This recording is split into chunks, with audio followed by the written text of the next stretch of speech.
Ladies and gentlemen, thank you so much for joining us on this Thursday, the 20th day of February, 2014. We're going to be live here for the next 3 hours. Paul Joseph Watson will be joining us via video Skype at the bottom of this hour to break down his in-depth investigation of the State Department running the Kony 2012-style fake videos that has spurred much of what you're seeing in the Ukraine. And it's just a fact that in Syria, Libya, Egypt, Tunisia, Ukraine, Georgia, the list goes on, the globalists that are running this government, the same ones that want our guns, the same ones that say the state runs our children, this is not America doing this, let's be clear. It's a global crime syndicate running much of Europe, running England, running Australia, running New Zealand, running many other countries around the world, Canada, the United States, and they want to overthrow the government of, the elected government, by the way, of Ukraine, not to even put something better in. That would be immoral, because it always leads to something bad. But this is to set the country up to be sucked dry by the EU. And the EU undoubtedly right now, other than like North Korea or the Mexican government, super kleptocracies, when you talk about big global power blocks, the EU is the most corrupt. I mean, the EU is just unbelievable in their progressive tyranny. Their Agenda 21, their anti-family, the leadership of it being above the law, you know, exempt from taxes. It's amazing. And personally, you know, if I was Ukraine, I wouldn't want to be under Russia's thumb or under EU's thumb, and they really haven't been under either thumb for a while. Both sides are obviously influencing in that area, but George Soros is involved, you name it, and Paul Watson has all the documentation in an article up on Infowars.com and PrisonPlanet.com, and he's going to be joining us. But there's obviously been some huge developments on that front that we're going to be breaking down today. And then he hadn't been on in a while because he's had, I don't know, it's got to be over 40 surgeries now. Dr. Doug Rokke was the former head of the DU weapons program for the Pentagon. And I wanted to get him on just to talk about the general move to test secret things on the troops, to cut the health care of the troops, to let the troops use deadly DU, and tie that into Fukushima and so much more. He is a physicist. He's a chemist. He's got a whole bunch of degrees. He's a Vietnam veteran, just a very combat veteran, very interesting fellow, and has gone through beyond Darth Vader level surgeries and stuff to try to stay alive. Most of his team is dead that cleaned up the highway of death between Kuwait and Iraq, where the A-10 Warthogs shot up that whole big column of fleeing Iraqis. They went in to, quote, clean it up and also, quote, study it.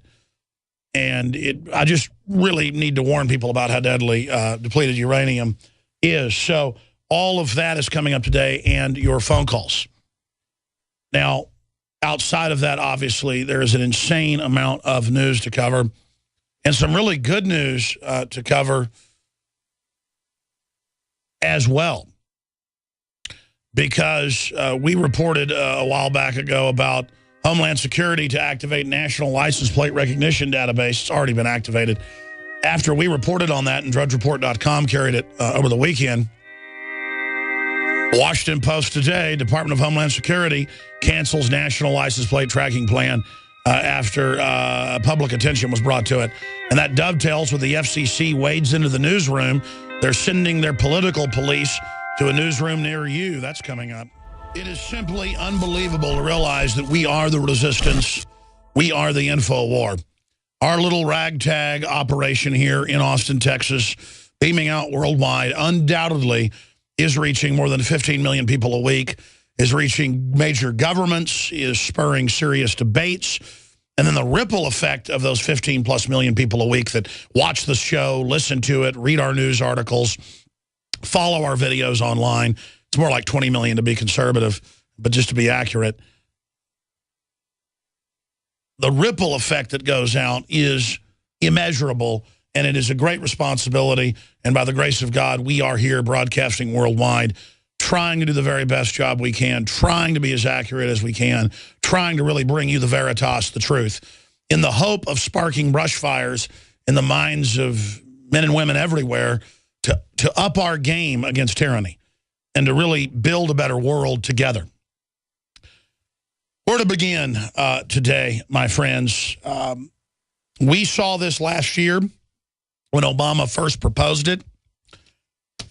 And even I couldn't believe it when Paul Watson wrote an article about it about 6 months ago. And then he wrote an article about it a few days ago. And it was still so surreal when he was linking directly into the FCC's own website where they were making this announcement under the directive of the president, who's acting more and more as a dictator. Again, an elected president operates in the purview of the executive branch with limited powers. But they're elected. But Hitler was elected too, and then he became a dictator by expanding the unconstitutional power. Their Weimar Republic was modeled after our Constitution in many respects.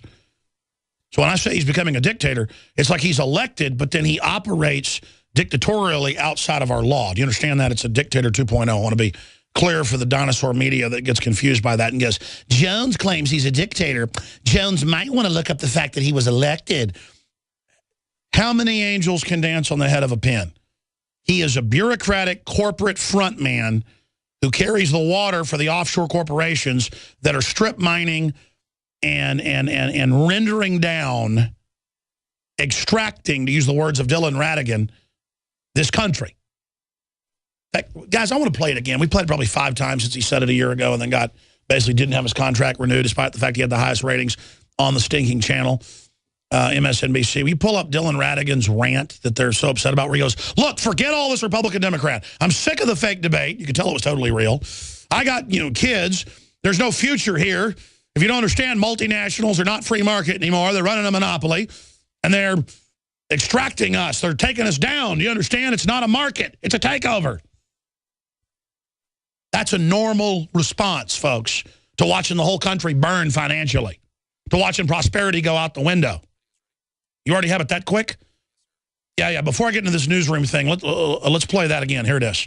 We owe $70 trillion. I understand that, but to walk out a $4 trillion solution, which is basically just a way for the Democrats to avoid dealing with this until 2017. I'm not here to talk about plans to deal with this till 2017. I'm saying we've got a real problem, and I'm tired of Republicans and Democrats who either want Republicans who want to burn the place to the ground, and Democrats, with all due respect, who want to offer a plan that gets it through their end of their second term of their presidency, and then screws me and my kids when it's over. And until we do that, we have to deal with the extraction that is at foot. It is the reason the financial markets are behaving the way they're behaving. That is a mathematical fact. This is not some opinion. This is a mathematical fact. Tens of trillions of dollars are being extracted from the United States of America. Democrats aren't doing it. Republicans are not doing it. An entire integrated system, financial system, trading system, taxing system that was created by both parties over a period of 2 decades is at work on our entire country right now. And we're sitting here arguing about whether we should do the $4 trillion plan that kicks the can down the road for the president for 2017 or burn the place to the ground, both of which are reckless, irresponsible, and stupid. And the fact of the matter is, until we actually, and I'm sorry to lose my temper, but I tell you what, stop right there. I've been coming on TV for 3 years. Yeah, he's sick of it. Listen, how did I act when I was on television with Piers Morgan? Just like that. That's what reality looks like, folks. Don't sit here, you redcoat, and act like you don't want to take my guns and act like you're being reasonable. Don't sit here and lie to me in my house, in my country. You try it, we're not turning our guns in. And it's the same thing with Ratigan. And by the way, that got a huge spike, was on all the TV channels, got tens of millions of views outside of their own show. So they said, goodbye, go down the road. You have sanity. You have a survival instinct. You are not a total psychopath. You have a survival instinct. You have a brain. And that's how a man acts when you're fed up and you're hearing a bunch of people debate polishing silverware on the deck of the Titanic as it's about to go under. And that's why I get so angry. I had somebody ask me last night, they go, is that an act when you blow up on air sometimes? And I said, no. It's not an act. It's the frustration of being on the air 3, 4, 5 hours a day, depending on what day, sometimes more. I'm doing interviews, and studying all this info and knowing I'm right. It's not even hard to know I'm right. It's the evidence is everywhere. It's not my opinion. And knowing how much trouble we're in, and then maybe out of thousands of hours of broadcast every few months, maybe an hour of it I blow up. I mean, who could sit up here filibustering on these issues and not blow up when you realize how frustrating it is? You want to jump up and down in front of people. That's a normal human response. And say, get up. It'd be like if you were in a lifeboat. I've used this analogy before. And there's a hole in the bottom of it, and you're in the North Atlantic, 5 miles offshore. Your ship's sunk. You're in a leaking lifeboat. There's 30 people on this big lifeboat, and you're oaring towards it, and there's a leak in it. And you tell people, hey, use our cups, use our whatever, bails, help me bail. And people don't even want to row the boat. They're complaining about their back hurting. They want to be unionized, or they want you to pay them, or they don't want you to tell them what to do. And it's like, you know what, fine. Everybody's arguing while the boat's sinking into frozen water that will kill us within a few minutes of being in it. It's called tyranny. The boat is sinking. The waves are coming over it. More water's coming in. I'm bailing as fast as I can here, as hard as I can. And people are like, man, you're sweating. You're upset. You're panicking. And I'm like, yeah, I'm trying to get the water out of the boat. And it's not because I'm a hero. It's not because I'm some great guy, folks. I don't want to live in a tyranny. I don't want to see everybody have their 401ks and IRAs taken, as the globalists are openly announcing they're going to do, the bail-ins. I don't want to see a global meltdown. I don't want to see war with Russia and China. I don't want to see total police state. I want prosperity. I want to live in a free country. I want my children to have a future. But there is a decadent madness upon the elite in the West, and anybody with money, for that matter, to a certain extent that I run into. But also the working class have gotten kind of disconnected from reality. Either people are waking up more, or they're becoming more delusional. The wheat from the chaff is being separated, the goats from the sheep, and you see this stuff going on, and it's so un-American, it's so anti-freedom. You want to yell and scream at people and get them out of their malaise, out of their comfort zone. So I've got all this news here. 1, 2, 3, 4, 5, 6, 7, 8, 9, 10, 11, 12, 13, 14, 20-something stacks. I can't even count them all. But this is really the big news, and I'm glad Watson wrote about this a few days ago. It's up on drudgereport.com right now, up at the top of the site. Not Watson's article, but the Wall Street Journal, because, you know, people read our stuff, and it's like, oh, like the government's not going to come in and tell newsrooms what to write and what to say and what to do. You know, that's InfoWars saying that. I'm glad Drudge linked to the Wall Street Journal and to Fox News for folks that think we're making this stuff up. You need to go there, and you need to go actually read the media, period. I don't care what you call yourself, old line, dinosaur, left, right, libertarian, whatever you call yourself, independent. You should go read this. FCC wades into newsrooms. Why is the agency studying perceived station bias and asking about coverage choices? They're going to send agents into all media organizations that are picked up anywhere by a broadcast. They're claiming jurisdiction of this office, even though we don't broadcast from here. That is, nothing's being broadcast UHF, VHF, FM, AM, shortwave out of this office. We send it out on feeds, digital feeds to satellites and things that then get picked up and are retransmitted terrestrially. But they're now claiming this jurisdictional power grab under Obama. So since the days of Bruce Fein heading up the FCC as their lawyer, under Reagan getting rid of fairness doctrine to bring back free speech and a new golden age of freedom of speech, vanguarding into the internet, we've had a march towards more freedom of speech. Now under our Lord and Savior, in the words of Jamie Foxx, Obama, Barack Obama, our Lord and Savior. I'm not being blasphemous. I'm repeating Jamie Foxx here. I'm not being racist. He is our Lord and Savior, according to Jamie Foxx. And if you don't believe that, you're racist. Now they're going to be trying to send bureaucrats out. And they're going to try to send them here to do their little inspections. So just think about that in America, folks. Here's Fox News. Why the FCC should keep its nose out of newsrooms. Yes, that's what we should be hearing. Keep your stinking, ugly, disgusting, pus-covered devil snouts, wolf snouts out of our newsrooms. That's what Ted Cruz is saying about the harassment of secret Republican and libertarian groups in Hollywood. The group rightly refused a request from the IRS to reveal the names of its members, says Republican Senator from Texas. FOA should respond, Friends of Abe, to the IRS as it would to any McCarthyite request for information. And I want to be totally clear, I'm not choosing sides between the Catholics and the Orthodox and the different groups that balkanize the country. Or the pro-Russian side, the pro-EU side. Bottom line, though, hands down, we can prove that George Soros, the National Endowment for Democracy, the State Department, Hillary Clinton, and the usual suspects like Hillary have been involved at every level and have started it and told the Ukrainians, be nice, don't resist the violent protesters, and the West won't criticize you. And now the arms have been served out to the operatives, and they're shooting people en masse. So the Ukrainians are getting ready to crush them with the military. And if it gets bad enough, the Russian military will come in. And it is a serious situation. The truce has been broken. The city is burning in many areas of Kiev, their capital. We're going to be breaking that down with Paul Watson in the next segment. It is a big, big deal.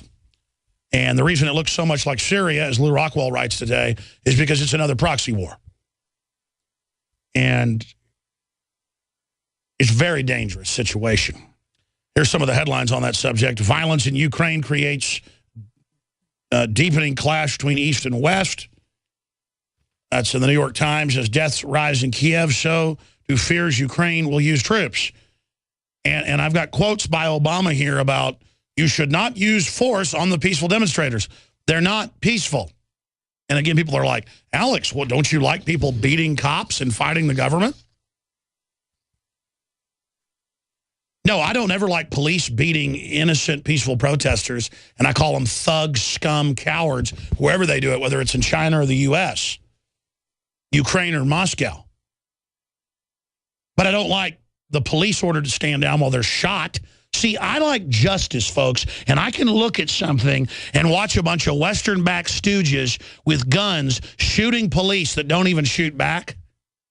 And I know a provocation for nationwide civil war and carnage and the destruction of another sovereign country so it can be sucked up the New World Order vacuum cleaner. See, I don't attack people until they attack me. See, I follow common law, the Bible. I don't even need to read the Bible, folks. Common sense is written on my heart. It's called common sense, ladies and gentlemen, that you don't attack somebody first, that you don't go out and stir up trouble first, that you try to take the high road first.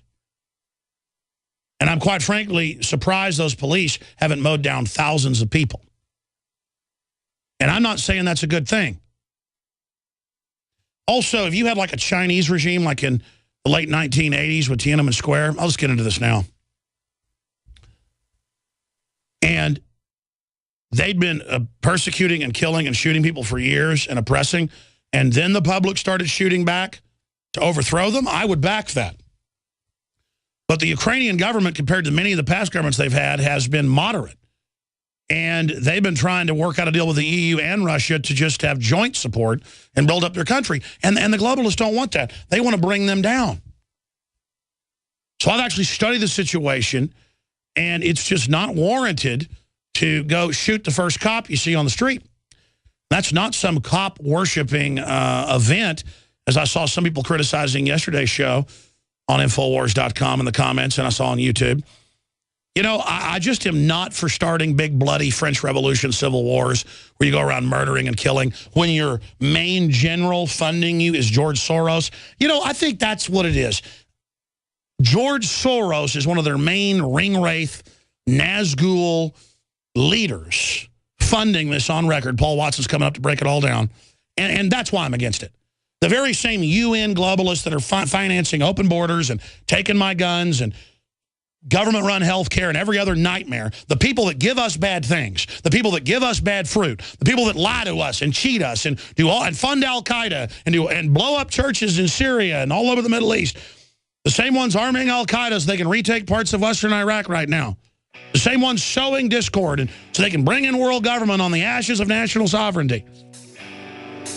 They're the ones telling me what great freedom fighters these Ukrainians are. And I'm sure those Ukrainians have got a beef. I'm sure some cop roughed them up once, or they didn't like the taxes or something that went on. The point is that they're being used to bring their country completely down. And I've weighed it all, and it's evil. What's happening in Ukraine is being run by the New World Order. And you see the general public, 1/4 of which in the U.S. don't even know that the Earth orbits the sun. 99% of people, if you go to a trendy area, will sign a petition to ban water if it's for Al Gore or for Obama. If you use the term dihydrogen monoxide, you realize that these people are literally dumber than a box of rocks and helpless. And then when you actually study something like Kony 2012, or you study something like the new video they put out a month or so ago to launch the latest activities in the border region with Russia, Ukraine, centered in the capital, Kiev, you even go to the videos that our media is calling grassroots independent that are being aired by CNN, MSNBC, and others in push, like Kony 2012, and there it is, funded by the State Department, funded by Soros Group, openly being run by the CIA. This is incredible. And again, this is not the CIA trying to overthrow some communist dictator in a third world, like in your granddaddy's CIA, that had its own problems. This is a CIA wanting to put in kleptocratic socialist EU systems to absolutely bankrupt Ukraine, bring in one-child policies through taxes, Agenda 21, just hellish social engineering you see going on everywhere they're in control. And Paul Watson did a great job in a video and in an article that's up on Infowars.com right now, exposed Ukrainian protester backed by Kony 2012 style scam. Now remember, we exposed Kony 2012, and I have to say, they even put a video out responding to us, admitting it, that this radio show was the main program and a video we put out that DrudgeReport.com carried, give credit where it's due, that exposed they were funded by government and by big liberal think tanks that wanted to be able to invade all of Africa. And then they went to Congress to get a month after that came out, right on time, and had like 50 million views or whatever it was. It was more than that. I think it was 100-something million. They came to him and said, we need a resolution to invade anywhere in Africa, anyone aiding Kony or anyone like him. It was a blank declaration of war, basically. Blank check. To just go in and take over all these regions and actually put radical Muslims in some cases. Like in the case of the Ivory Coast in Africa, their own government came out and said, there are NATO troops here with AFRICOM and the U.S. putting radical Islamicists in charge. You know, Kony hadn't been seen now in 7+ years. At the time of the filming, it had been 6. It's almost 8 years. He's been dead. He controlled a few hundred square miles in the middle of nowhere. To give you an idea, that'd be like having a bandit in South Texas that didn't leave one county and saying, we have to bomb the whole U.S. to find one guy hadn't been seen in 7, 8 years who was in one county in South Texas. I mean, this is like, here's Kony, he's scary. Remember all that? Turns out the very same group that funded Kony funded this new video we're about to play. And I say this new one, it came out a month ago. And no one else did this. We went and looked at the footer on it and a bunch of the other videos, and they don't even hide it. This was run by the U.S. government, by the criminals that have hijacked it. I want to be clear. And then now Obama's like, now it's too early to call for military action. We need to not have military action ourselves, but don't you use your military, Ukraine, to put down these people that are burning half your country down, or half of Kiev down and shooting police. And obviously, they've run the police back all the way to the parliament. They're about to take the government. And the police have started shooting people. It looks like it is snipers shooting protest leaders who've been leading armed attacks on the government. And Again, if they weren't outside backed, if the Ukrainian government was really oppressive, I'd say these folks are heroes.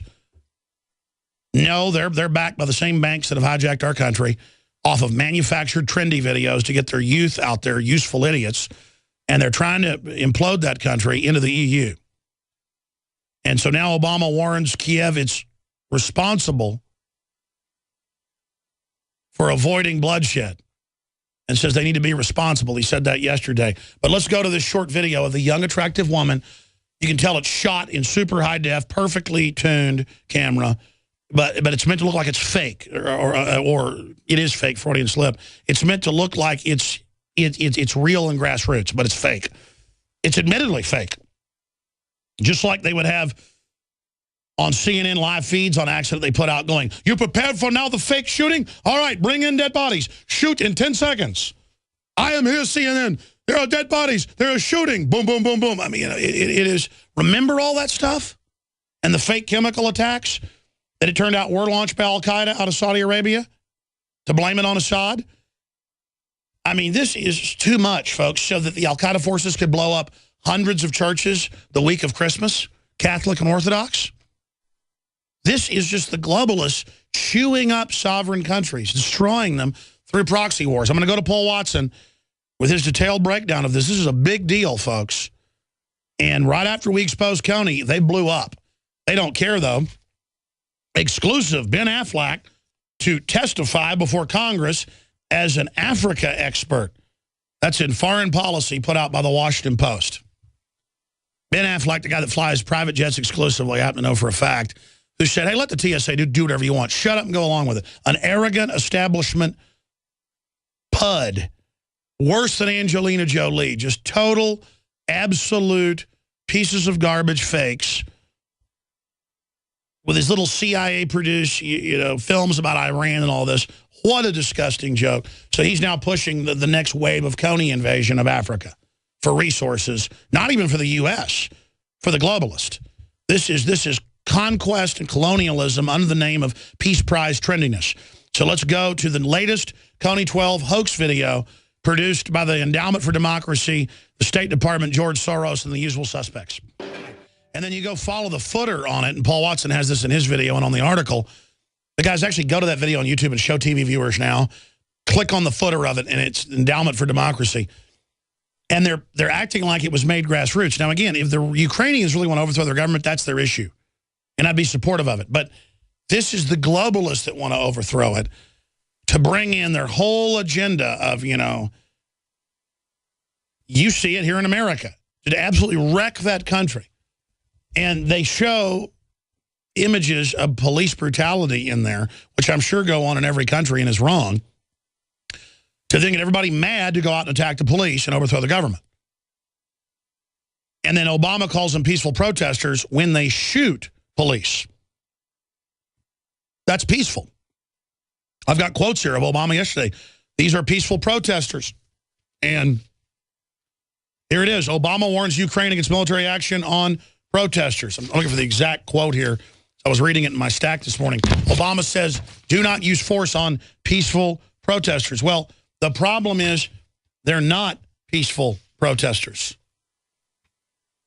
And again, they are outside backed. And of course, there's always going to be multi-sides to every deal. I'm not saying this is a perfect black and white issue. All I know is it's a serious situation and it's being orchestrated from the outside. Paul Joseph Watson, who has really broken this down and done deep research on it, where do you see this going, and break down how big this hoax is? Well, good to be back, Alex. You mentioned a couple of minutes ago CNN. This video that you just played, which last night had about 1.5 million viewers, now it's got closer to 4 million. It's gone completely viral.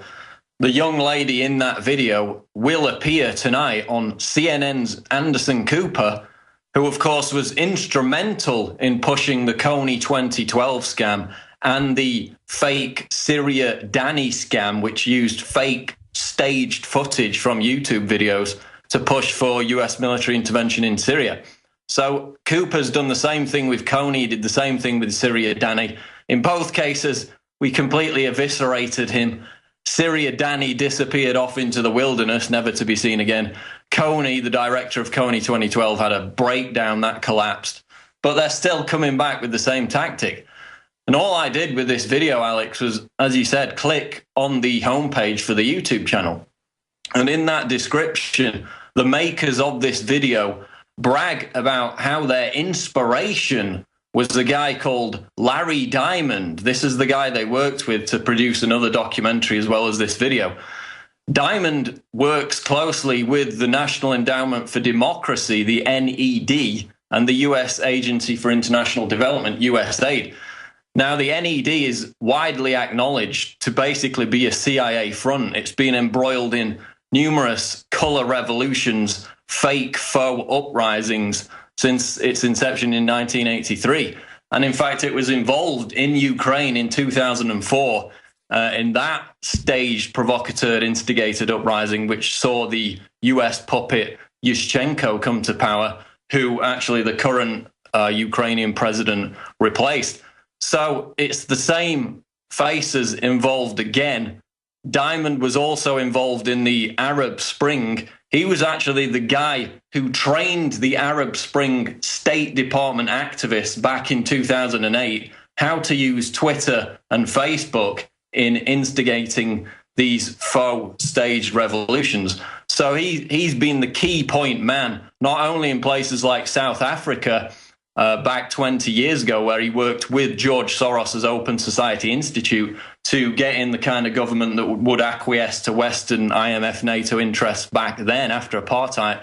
He did it again in Ukraine in 2004. He did it again with the Arab Spring. And now he's the inspiration behind this supposedly grassroots video. And if you notice in the clip, this young lady she says, help us only by telling this story, only by sharing this video. So she's insistent that people believe this glib, simplistic propaganda and emotional manipulation, just as they did with the Kony 2012 scam. Because as you've talked about over the past week and more, the real agenda in Ukraine, the real story behind the crisis, is infinitely more complex than a bunch of people fighting for freedom and democracy. Well, America loses its soft power and its good name doing immoral stuff like this, and the rest of the world knows. If the American people don't know all this is fake on average, the rest of the world does, and I don't want it done in my name. And I know the world appreciates the fact that we're exposing this, but you get in your video that I saw you do last night for Infowars.com, and it's in your article, Paul, that's up on Infowars.com, that, again, the very same groups involved funding the Ukraine overthrow funded this video. Talk about that State Department connected endowment for democracy. Yeah, that's Larry Diamond. He was involved, as I said, in the 2004 uprising. He actually was a major apologist for Obama before Obama was even elected. Back in early 2008, he wrote a Huffington Post article downplaying all of Obama's scandals and corruption. Again, he's worked closely with George Soros, the Open Society Institute, who's one of the main protest groups in Ukraine, is openly funded and now it seems armed by the Open Society Institute. You have Bloomberg reporting that the protesters are now being bussed in and they jump off the bus with backpacks and weapons ready to go to battle. So even if you believe that this was an organic protest back in November when it started, it's been completely hijacked by these same globalist forces again. And another key point is obviously the Newland leaked phone conversation. She was caught on tape with a top US diplomat planning which puppet leaders they would put into power, primarily Vitaly Klitschko, who's the leader of the UDAR party opposition. So openly they've been caught on tape choosing which puppet leaders to put into power, and the media still treats this whole narrative as some kind of Russian conspiracy theory when the evidence of that is there. They've been caught admitting that this is the agenda behind the Ukrainian protests. And Paul, expanding on that, again, there's beefs on both sides. We're not even trying to take sides. Under international law, common sense, common law, whoever starts something first generally is in the wrong. And if you're an outsider starting it, you're even more in the wrong. And it's not even America doing this. It's this globalist cabal doing it, and they tried to finance the Obama people, the Occupy Wall Street at first, to try to get a national movement going that they could control politically to destabilize the country. But when it didn't become partisan and they couldn't control it, it was the Obama Justice Department in 36 cities that ordered concerted mass roundups and attacks on Occupy. So they would like to do similar color revolutions here. In fact, Al Gore has said we need an Arab Spring here by the left. We've seen Soros say that. So what we're seeing them do in Ukraine and Syria is stuff they're going to try under race politics in the future here in North America. So this is very important to study and watch. And, you know, with Obama calling them peaceful protesters, imagine if Tea Party insurrectionists, you know, with weapons and Molotov cocktails were storming government buildings in D.C., seizing control of police stations, shooting at police. Would Obama call them peaceful protesters? It's the same thing we saw in Syria. You know, it started as a peaceful protest, and the media was still calling them peaceful demonstrators when they were driving around tanks and had, you know, rocket-propelled grenades. That's right. When Stay is this there. insanity going to stop? Well said. I want to come back and see where you think this is going, the latest developments. By the way, I want to say something. The Tea Party is mainly the veterans. That's why the globalists say it's the #1 enemy. If the veterans try to attack the government, they will defeat the government in 1 hour. 1 hour. I want to show you discoveringthenetworks.org, the guide to the political left. And this is just the Soros group, the Open Society group that he heads up, the Democracy Alliance, the Shadow Party, the shared agendas of George Soros. And it says here they have $1.9 billion. And they're involved with their eyeballs right now with what's happening over in the Ukraine. So remember, the people that want your guns, people that want to make little kids have abortions, you know, your 12-year-old gets pregnant, they want the school to make the decision to have them have an abortion, not you. The just absolute evil scum are the ones behind this. So that's all I need to know right there. And it's truly disgusting. Here's Obama's actual quote from his speech in Mexico yesterday. Quote, "We expect the Ukrainian government to show restraint, to not resort to violence in dealing with peaceful protesters. We've always said we expect peaceful protesters to remain peaceful, and we'll be monitoring very closely the situation, recognizing that our own European partners and the international community there will be conscious if people step over the line." And now they're calling for sanctions against the Ukraine and escalation. Of course, this is all happening while the Russians run the Olympics. And so they're hoping the Russians won't pour into Ukraine there to try to stabilize things. Again, I'm not romanticizing the Russians either. The point is they're not the ones starting this, Paul. They've been in a very restrained position, and smartly so, even if they're evil. I don't know if they're evil, but I'm saying it's smart to have the moral high ground. What do you make of all this? Where do you think it's going, Paul? I know you track it very closely from London. Well, of course, it started back in November when the Ukrainian government signed this trade pact with Russia, rejecting one with the EU at the last minute. That started the wave of these pro-EU protests, supposedly against corruption. Now, Alex, I find it a little odd that protesters who are siding with the EU are anti-corruption, since the European Union is notoriously one of the most corrupt institutions on the planet. In fact, the cost of EU corruption on an annual basis is the same as Ukraine's entire GDP. So they're against corruption in the Ukrainian government, but they're siding with an institution that is inherently corrupt. So that makes no sense. The sanctions that you just mentioned, which the EU are about to bring forth, are aimed at disarming the police. They're taking away the weapons that the police are using to defend government buildings against these rebels, these insurrectionists. So that's about disarming the police. And as you said, it's the geopolitical isolation of Russia. They will try and condemn Russia. And I mean, Alex, we bashed Putin and Russia for 10 years or so. You know, back 10 years ago, I wrote countless articles bashing Putin. He was an authoritarian, corrupt leader.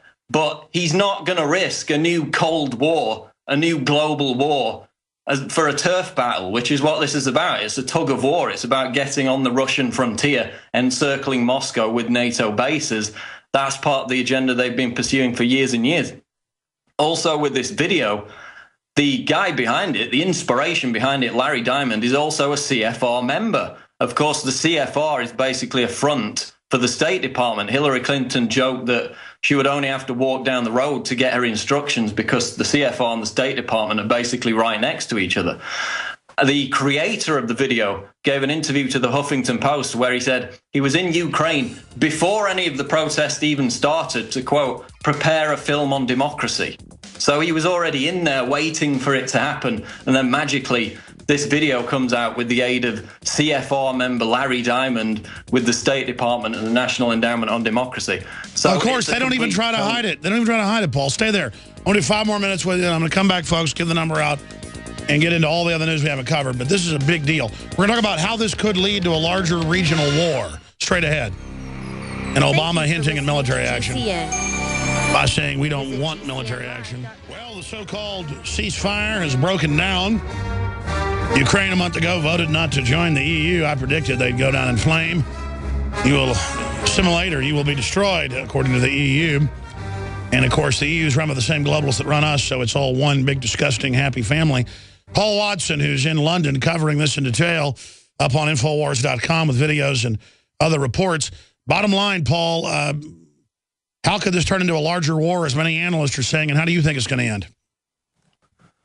Well, the fact is that the Russian Deputy Prime Minister, Rokke, back in December, said that if the US continue to encircle Russia with these missile bases, they've got one scheduled to be operational in Romania by 2015, another in Poland by 2018. He said that if the US attacked Russia with conventional weapons, Russia would respond with nuclear weapons. So again, it's about condemning Russia amongst the international community. It's the same thing with the Sochi gay controversy. That was completely staged from the beginning, a fake outrage to make it look as if Russia was intolerant of gays, when in fact, as I documented in my video, the US has harsher anti-gay laws than Russia. In fact, there's a gay club in Sochi itself, but they created this myth, they promulgated this myth that gays were being attacked and beaten up like Jews in Nazi Germany. Complete baloney. That kind of faded off over the past week or two. Now they're back again with this Ukraine insurrection. And again, it's about isolating Russia geopolitically. It's about Russia, China, and Iran being the last bulwarks against the final completion of the New World Order. That's right. People better understand it's not about England. It's not about the U.S. just because the empire is based here. It is a global corporate system where they're above the law, crony monopoly men, the enemy of everyone. Yeah, and I mean, China and Russia are arming to the teeth. It's something that's very underplayed in the U.S. media. But almost every day I see articles about China having war games where they're targeting, mock U.S. warships. You had a Russian expert recently come out and say that America's going to be broke by 2020 and China will be able to defeat it militarily within the next decade or so.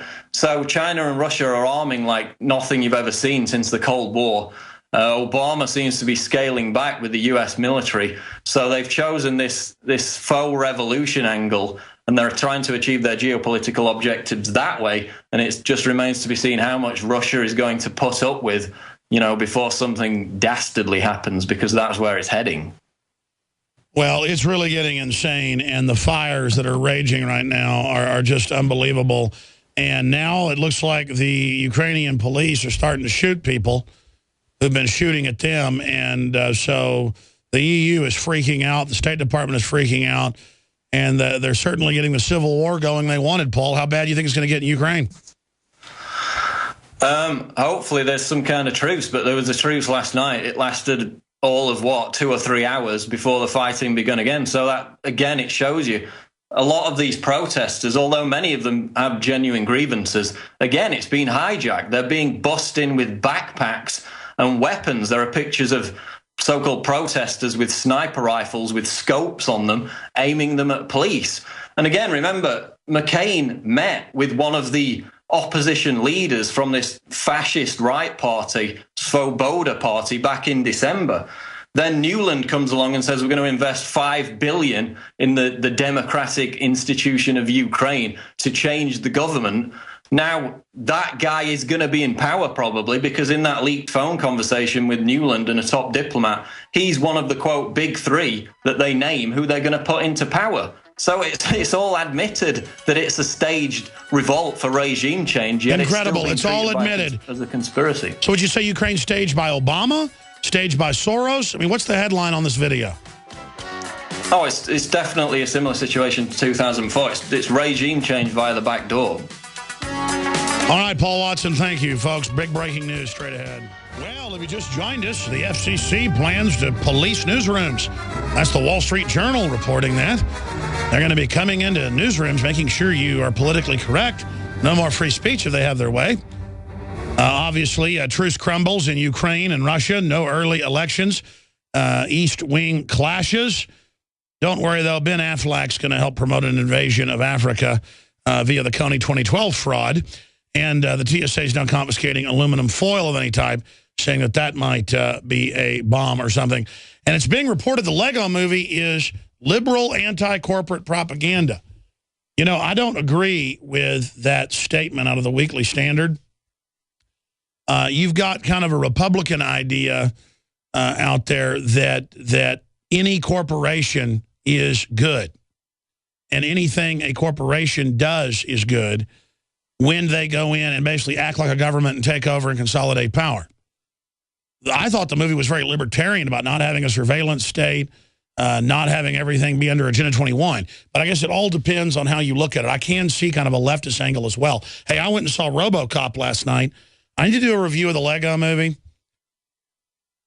And I need to do a review of RoboCop because I saw RoboCop and I thought it was overall a pretty good action-adventure movie, sci-fi, compared to what's usually out there. And I thought it had a pretty good message overall as well. So there you go. I don't have time to break it all down. I want to do it properly. I actually have time, all the time in the world. I want to, but I want to kind of write some notes up and think about it. Maybe do it for the nightly news tonight or tomorrow for the new RoboCop. But I thought it was a pretty positive, good message overall.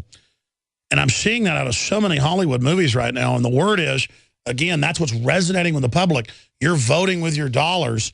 So more and more positive messages are coming out. Speaking of drudgereport.com, it's just always got all the most interesting news. Over on the left-hand side, we'll show folks that link on screen. Over on the left-hand side, the war on men. 10 ways masculinity is under attack. And this is an article I worked on with Paul just because I thought it was important, and I'm glad it got some attention because it breaks down just 10 of the ways. We probably have 100 of the ways men are under attack, and men need to understand that, and so do women, to see that it's not a man against woman thing. It's the globalists wanting to break up families and bring in total control. Incredibly important. Men are facing a full frontal assault on their rights, health, and culture like never before. The war on masculinity has never been so brutal, but it's not a war being waged by women. The attack is coming directly from the top as the establishment desperately attempts to emasculate and disempower men in order to force women to be more dependent on the state, thereby enabling more power to be centralized and aiding the growth of big government. Here are 10 ways in which the states has declared war on men and masculinity. We ought to open the phones up one day and have your take on the war on men, the next day the war on women, then the war on children, the war on basically there's a war on everything by the predator class.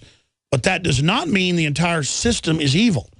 It means there are evil people in the system that use it for their social engineering controls. Now, I've got a bunch of news I want to get into here dealing with Obamacare and dealing with some of the other situations that are unfolding with the surveillance grid and what's happening with the DHS Panopticon spy grid.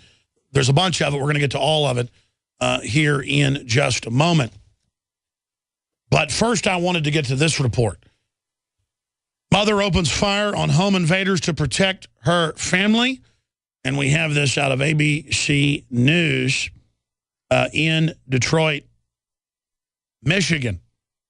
And if you're a radio listener, I'll describe the video before we play it We're also simulcasting video, obviously, at InfoWarsNews.com right now, or PrisonPlanet.tv. There's also the free feeds at InfoWars.com/show. You want to actually see this. But 3 thugs in broad daylight, and they've been robbed before, come and start trying to kick the door down. And instead of just running or getting attacked like last time, they went and got a gun. So the woman fires it through the door at them. And one of them kind of acts like it grazes him. But one of the punk kids pulls the gun out, drops it, and wants to charge in and kill her because she dares fight back. I don't want to kill people, but I do want justice. Let me tell you, if you came to my house for kicking the door down, I would wait till you came in from a prone position, and I would shoot every one of you. And believe me, I would not miss. I'd load at least 3 rounds into each center of mass of each person. And if you're still, acting like you call it or a threat, well, get ready. I'm going to go to another position and start aiming at your head. But you see, I see these videos because I scan the news every day and don't even play them here. And I've told the crew, and they're doing a better job of it, you will make me play these. So they were reminding me, hey, you said make you play this today. You hear this? Every day or two we see these where somebody in their business or their house runs people off or shoots them with a gun. And I don't ever play them, and it's the best propaganda we've got. The truth is the best propaganda for freedom. I admit it. I propagandize for truth. I propagandize for freedom. I'm an absolute sellout to freedom and truth. I'm absolutely into it. I'm a cult member. Okay? I'm real into it right now. I got to be honest with you. I just love justice. I just love being good. I love trying to be honest. And I love stomping bad people. Anyways, excuse me. And I see this footage, and I just think about this thug. She's shooting out the door, and this guy comes in wanting to kill her again. And I guess he might even have got shot because he jumps back and runs off. I can't tell exactly what the gun is. It looks like it might be one of those cheap 9mm rifles. I can't really tell, but it looks like a Caltech. I mean, just look. They tell women you don't want high caliber guns. I'm so tired of this, folks. That shows like Police Academy and stuff where the woman shoots the .357 or the .44 mag and it blows her through the wall. That isn't true. I can hand shoot double 50s. Okay? I can hand shoot double 50s, holding them in my hands, Barretts.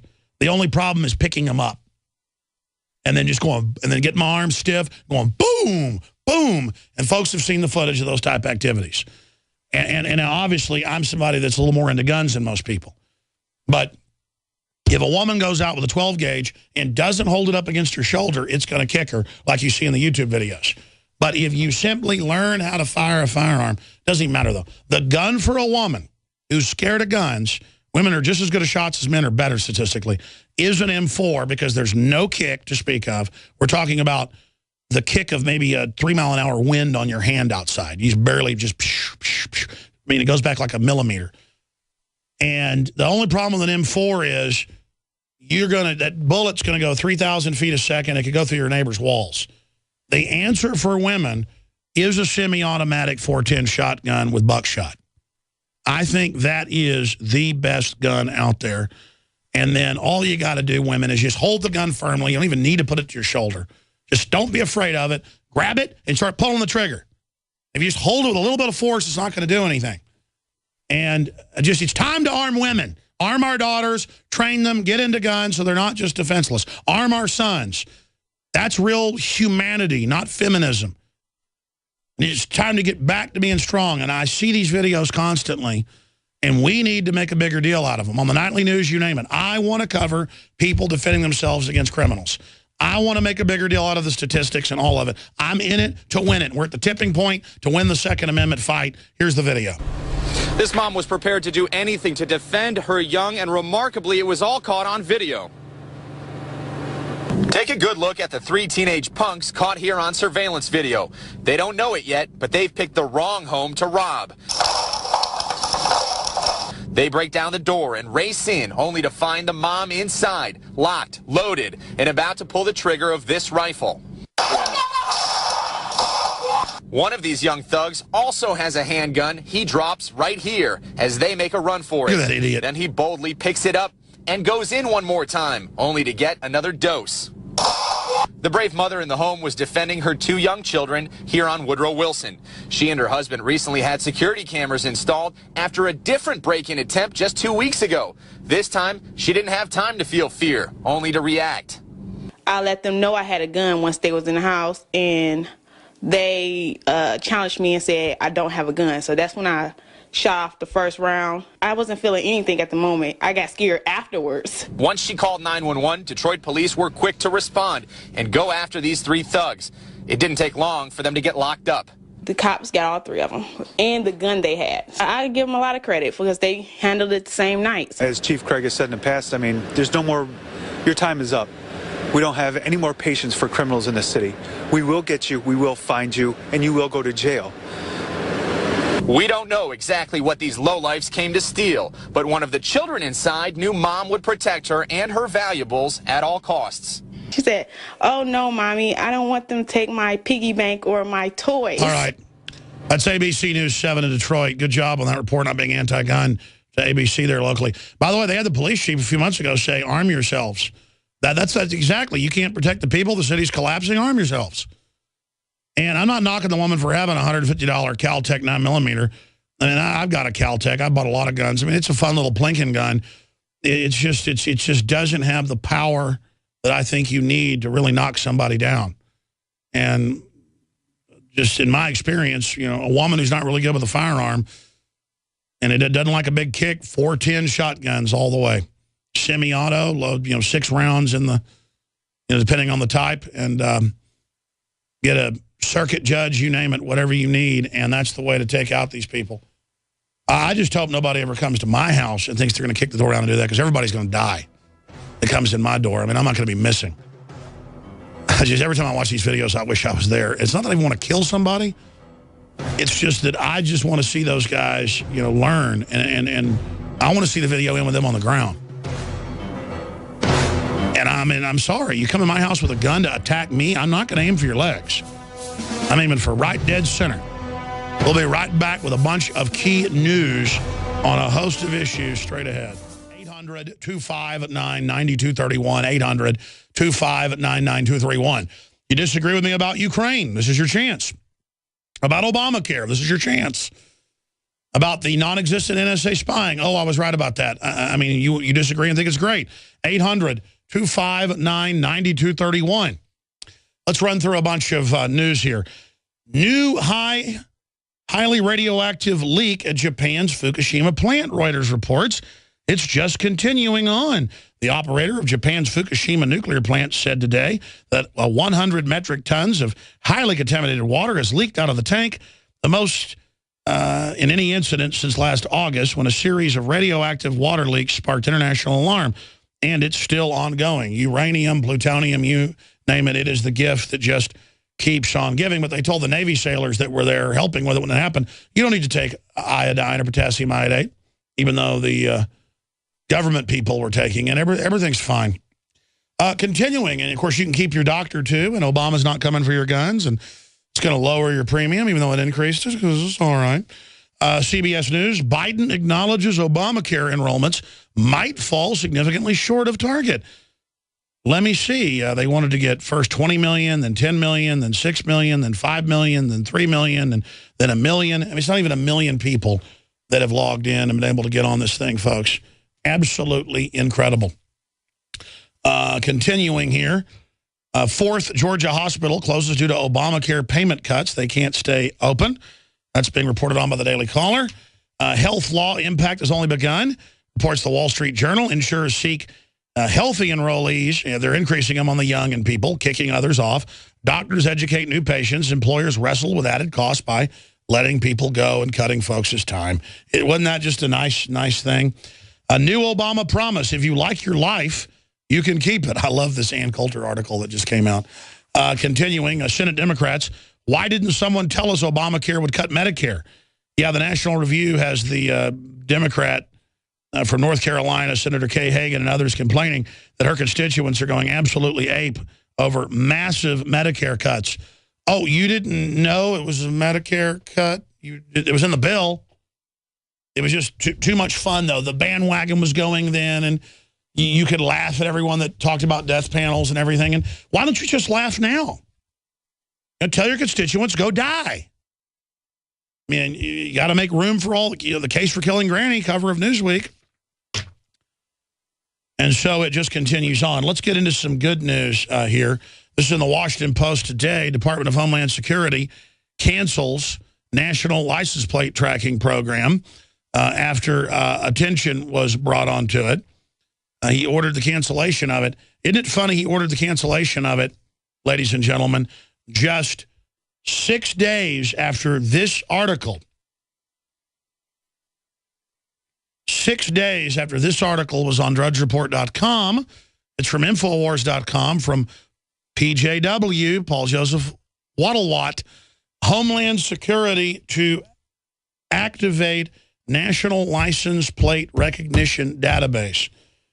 And, of course, it's totally illegal to be doing it and to have private citizens and groups allowed to get into the database and to take their own snapshots and feed it into the Tattletale database. The database is already there. They're just canceling the initiative to let you into it for now. Kind of like when we exposed Oregon with Homeland Security Snoop systems, smart droids on top of the power poles, tuning in and grabbing all of your cell phone and Wi-Fi data illegally and putting it through. We got the state reps involved. Our listeners did. This is kind of a perseveration Groundhog Day thing. After Drudge covered our article, let's give credit where it's due. Then they're having a state investigation. They've suspended the program in Washington State, and there's a huge pushback, all because people got concerned. And that's the same thing here right now. Homeland Security to activate National License Plate Recognition Database. Well, a week later, the head of Homeland Security cancels the program because of public outcry and attention and the fact that it's obviously totally illegal and totally creepy. But in response to that, the NSA vows to spy even more on everyone. Wearing our colors of red, white, and blue right on our sleeve, not backing down, not being assimilated into the New World Order, aware of what's happening. Toll-free number to join us, 800-259-9231. We've got Noah and Jason and Tommy and Dave and Ramon and many others that I'm going to go to here in just a moment. And then we have news like this. CBS Miami, recording traffic stop lands Davie woman in jail. They're calling it wiretapping. Of course, even in that state, that's not illegal. So it just shows the total tyranny. We're going to be breaking some of that down coming up. Also continuing, Pandora knows how you'll vote, and it's not keeping a secret. That's the problem with all this data mining, ladies and gentlemen, is that it destroys your privacy. And I know that's a simple statement, and everybody's like, yeah, no kidding, Sherlock. I know, but I want to talk about some of the ramifications of what they can really do. Also, reports out. The report from Farmer's Almanac, again, as it is almost every year, has been found more accurate than the government's climate scientist. And we've also got a congressperson pointing out that Obama is funding green firms that benefit offshore investors. Also, we're going to continue with the economy, with 29% of all U.S. adults under the age of 35 are living with their parents. And, of course, saying they're not going to have children because they never are going to have the money to do it. So that's how you see the death of the West, the death of that culture.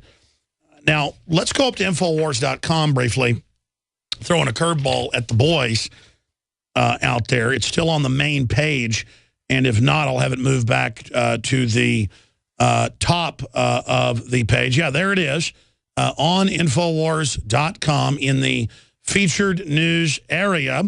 Infowars announces the finalist of We Will Resist the TSA and NSA Tyranny 10K film contest.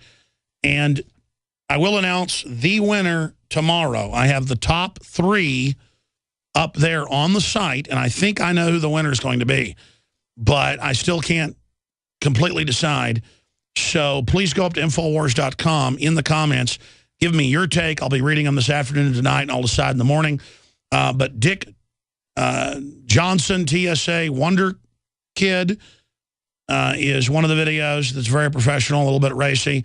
TSA now hiring by the Joy Camp, excellent as well. And Trendy TSA, that's another excellent. We got hundreds of entries. Everybody wins because all of you, by entering, expose the TSA and NSA. Remember, we did this because the TSA and NSA keep calling and threatening to sue and sending letters to anyone that criticizes them on YouTube or selling T-shirts criticizing them. So I said, you know what? I'm just going to finance a $10,000 film contest. And that was 3 months ago. We've given it a couple months for the results to come in and a month to judge. And so we will announce the one-place winner. There's not first, second, and third. There's one place here. The last contest was $100,000. I just don't have the money to do that again, but it was fun. This one is $10,000. But again, there's another headline. Minnesota man claims victory over NSA after feds drop bid to block parody merchandise. So he just had that victory. That just happened. And then we've had him on the broadcast. In fact, he was one of the reasons that we did this was they were actually suing him. Federal authorities, not public servants, have dropped an attempt to stop a Minnesota man from marketing merchandise, poking fun at the National Security Agency for its surveillance of citizens. Dan McCall of Sauk Rapids sued the NSA and Department of Homeland Security last fall when they issued cease and desist orders on a merchandise, which includes T-shirts, bearing the NSA seal and slogan, the only part of government that actually listens. It's a victory for First Amendment rights, said Dan McCall of Liberty Maniacs. So there you go. We should get him back on. I didn't even know that. It just happened. So we stand up for the First Amendment because if we don't stand up, if one person can be brought down, we can all be brought down. That's classical liberalism, which they call extreme hardcore right-wingism today, is to just stand up for everybody's liberties. Doesn't mean you have to agree with what somebody's doing, but you stand up for their rights. When anybody tries to take it, then you have a free, prosperous society. So there you go. And we're going to tweet out the top three folks. And I'm really still undecided. In fact, will you call Kit in here? There's one other video that I think should be in there. I know I said those three, but when I was looking at them just now and last night, there's one other one that I think should be in there. I just don't even know. See, this is why it takes so long. Do we have that one in there? Well, it doesn't matter. These are the top three. I'm going to leave it at that. These are the top three. I'm not wishy-washy here. I'm pretty decisive. Kit's right next door. That's how I can call him in here. Appreciate it, Kit. I just start getting confused sometimes when I'm picking a winner. And it just gets hard. That's why it takes me a long time sometimes. All right, we are an hour and 39 minutes into worldwide transmission. We're going to go to your phone calls here in a moment, but I have not plugged anything in an hour and 39 minutes on the show. And you notice most talk radio, the shows stay afloat and operate with plugs during the live part of the transmission. Because that's when everybody's really listening. And I tend to not, most shows plug every segment. I plug maybe every hour. I need to plug every other segment really to be able to finance the news division that's about to go to the next level in the next 2 weeks. I've had a lot of other stuff going on the side. The film division, the documentaries, the short clips, the radio show every day, just everything we're doing. But when you purchase items at InfoWarsStore.com, you are getting high-quality items, books, videos, apparel, survival implements, cook stoves, non-GMO seeds, high-quality supplements that are the very best. And just as important, you are financing the absolute tip of the spear against tyranny and allowing us to have enough in our war chest to be strong, to survive attacks, to survive harassment, to survive the winds of tyranny.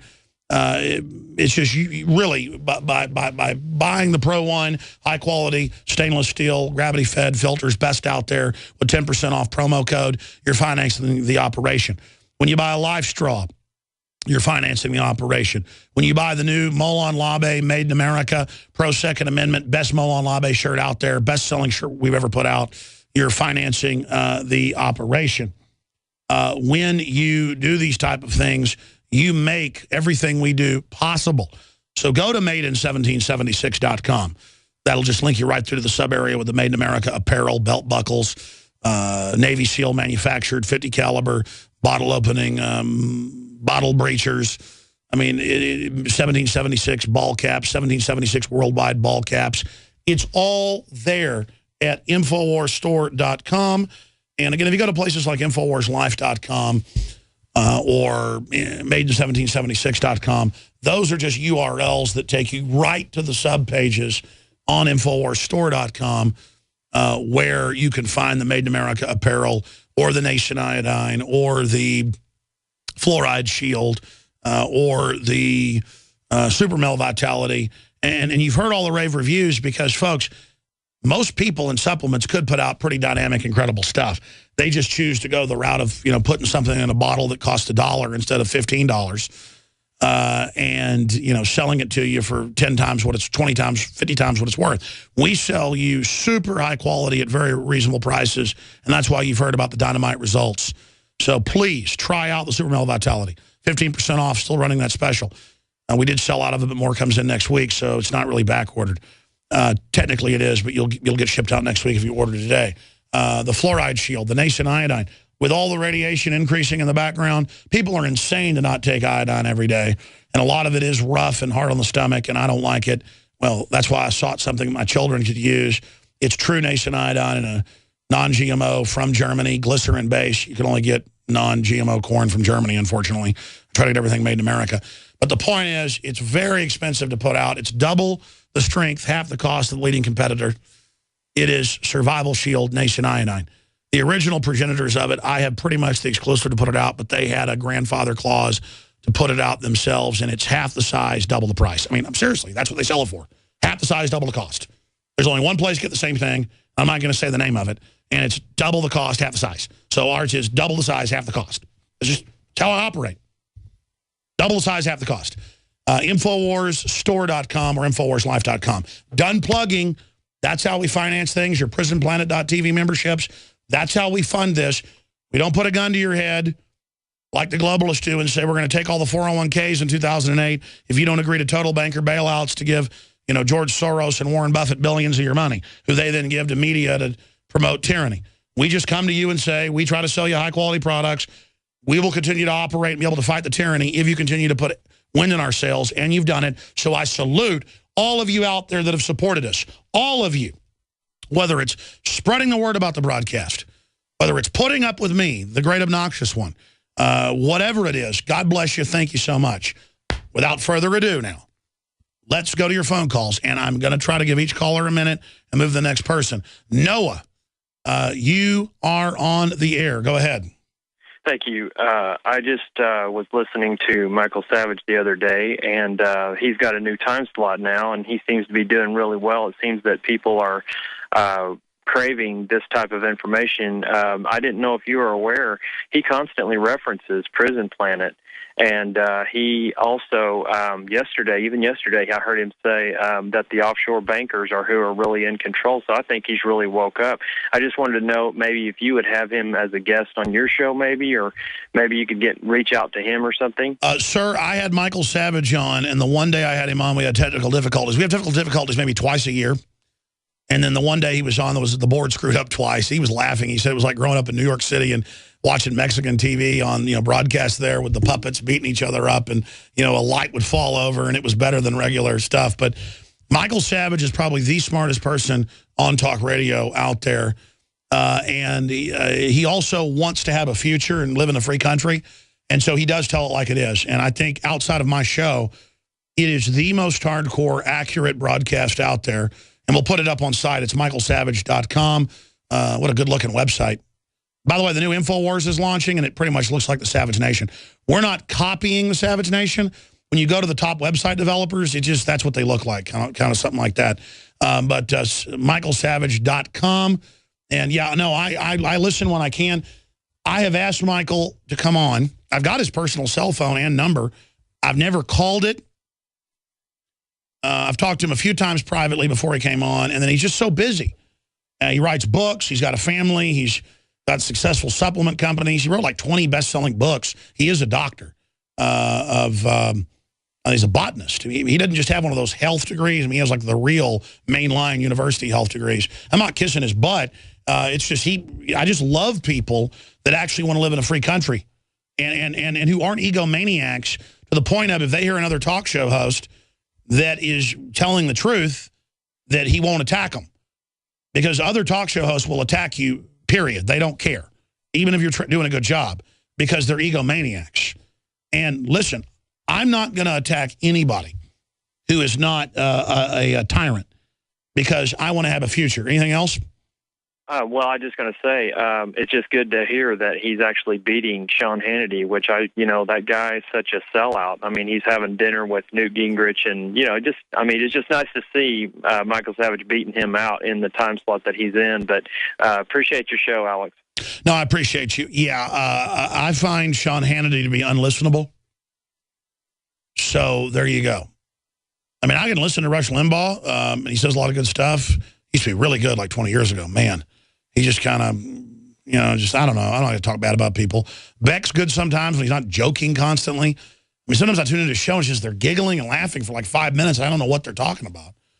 And then when he's serious, it sounds more informed than I am. But it's just, I screw around some too because you can't be serious all the time. It's just, I like somebody like Michael Savage because I've done a lot of history research, a lot of work, and I can actually learn something on a show. But most of what I hear him say, I already know to be true. And it's just intellectually, he's like 5 levels above the average talk show host. It doesn't mean I'm on some high horse either. It's just, that means how low the other shows are. And then you compare those broadcasts, any talk radio by any type of conservative is light years better than a Democratic show. You tune into a Democratic radio show, and all they talk about is how racist everyone is, and basically how they're going to take the country over. I mean, it's just unlistenable. But I don't want to get into a talk radio discussion. Yes, I know Michael Savage is online to end up being the biggest radio show in the country, and I think that's great. He's always been in the top 3. Even though he was on a network that really wasn't a top performer.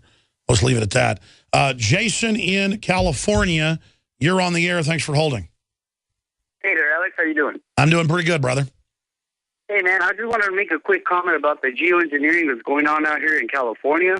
I was studying about how they can make the moisture, like all those aluminum chemicals that they're spraying up in the air, they can actually absorb all the moisture out of the clouds. And then what it does is it stops them from forming larger nuclei and then causing condensation. No, I know. It's declassified, a global geoengineering program. They're manipulating our weather. And then they go, oh, the weather's bad. Pay us more taxes. And the government's up there spraying. And it's bizarre.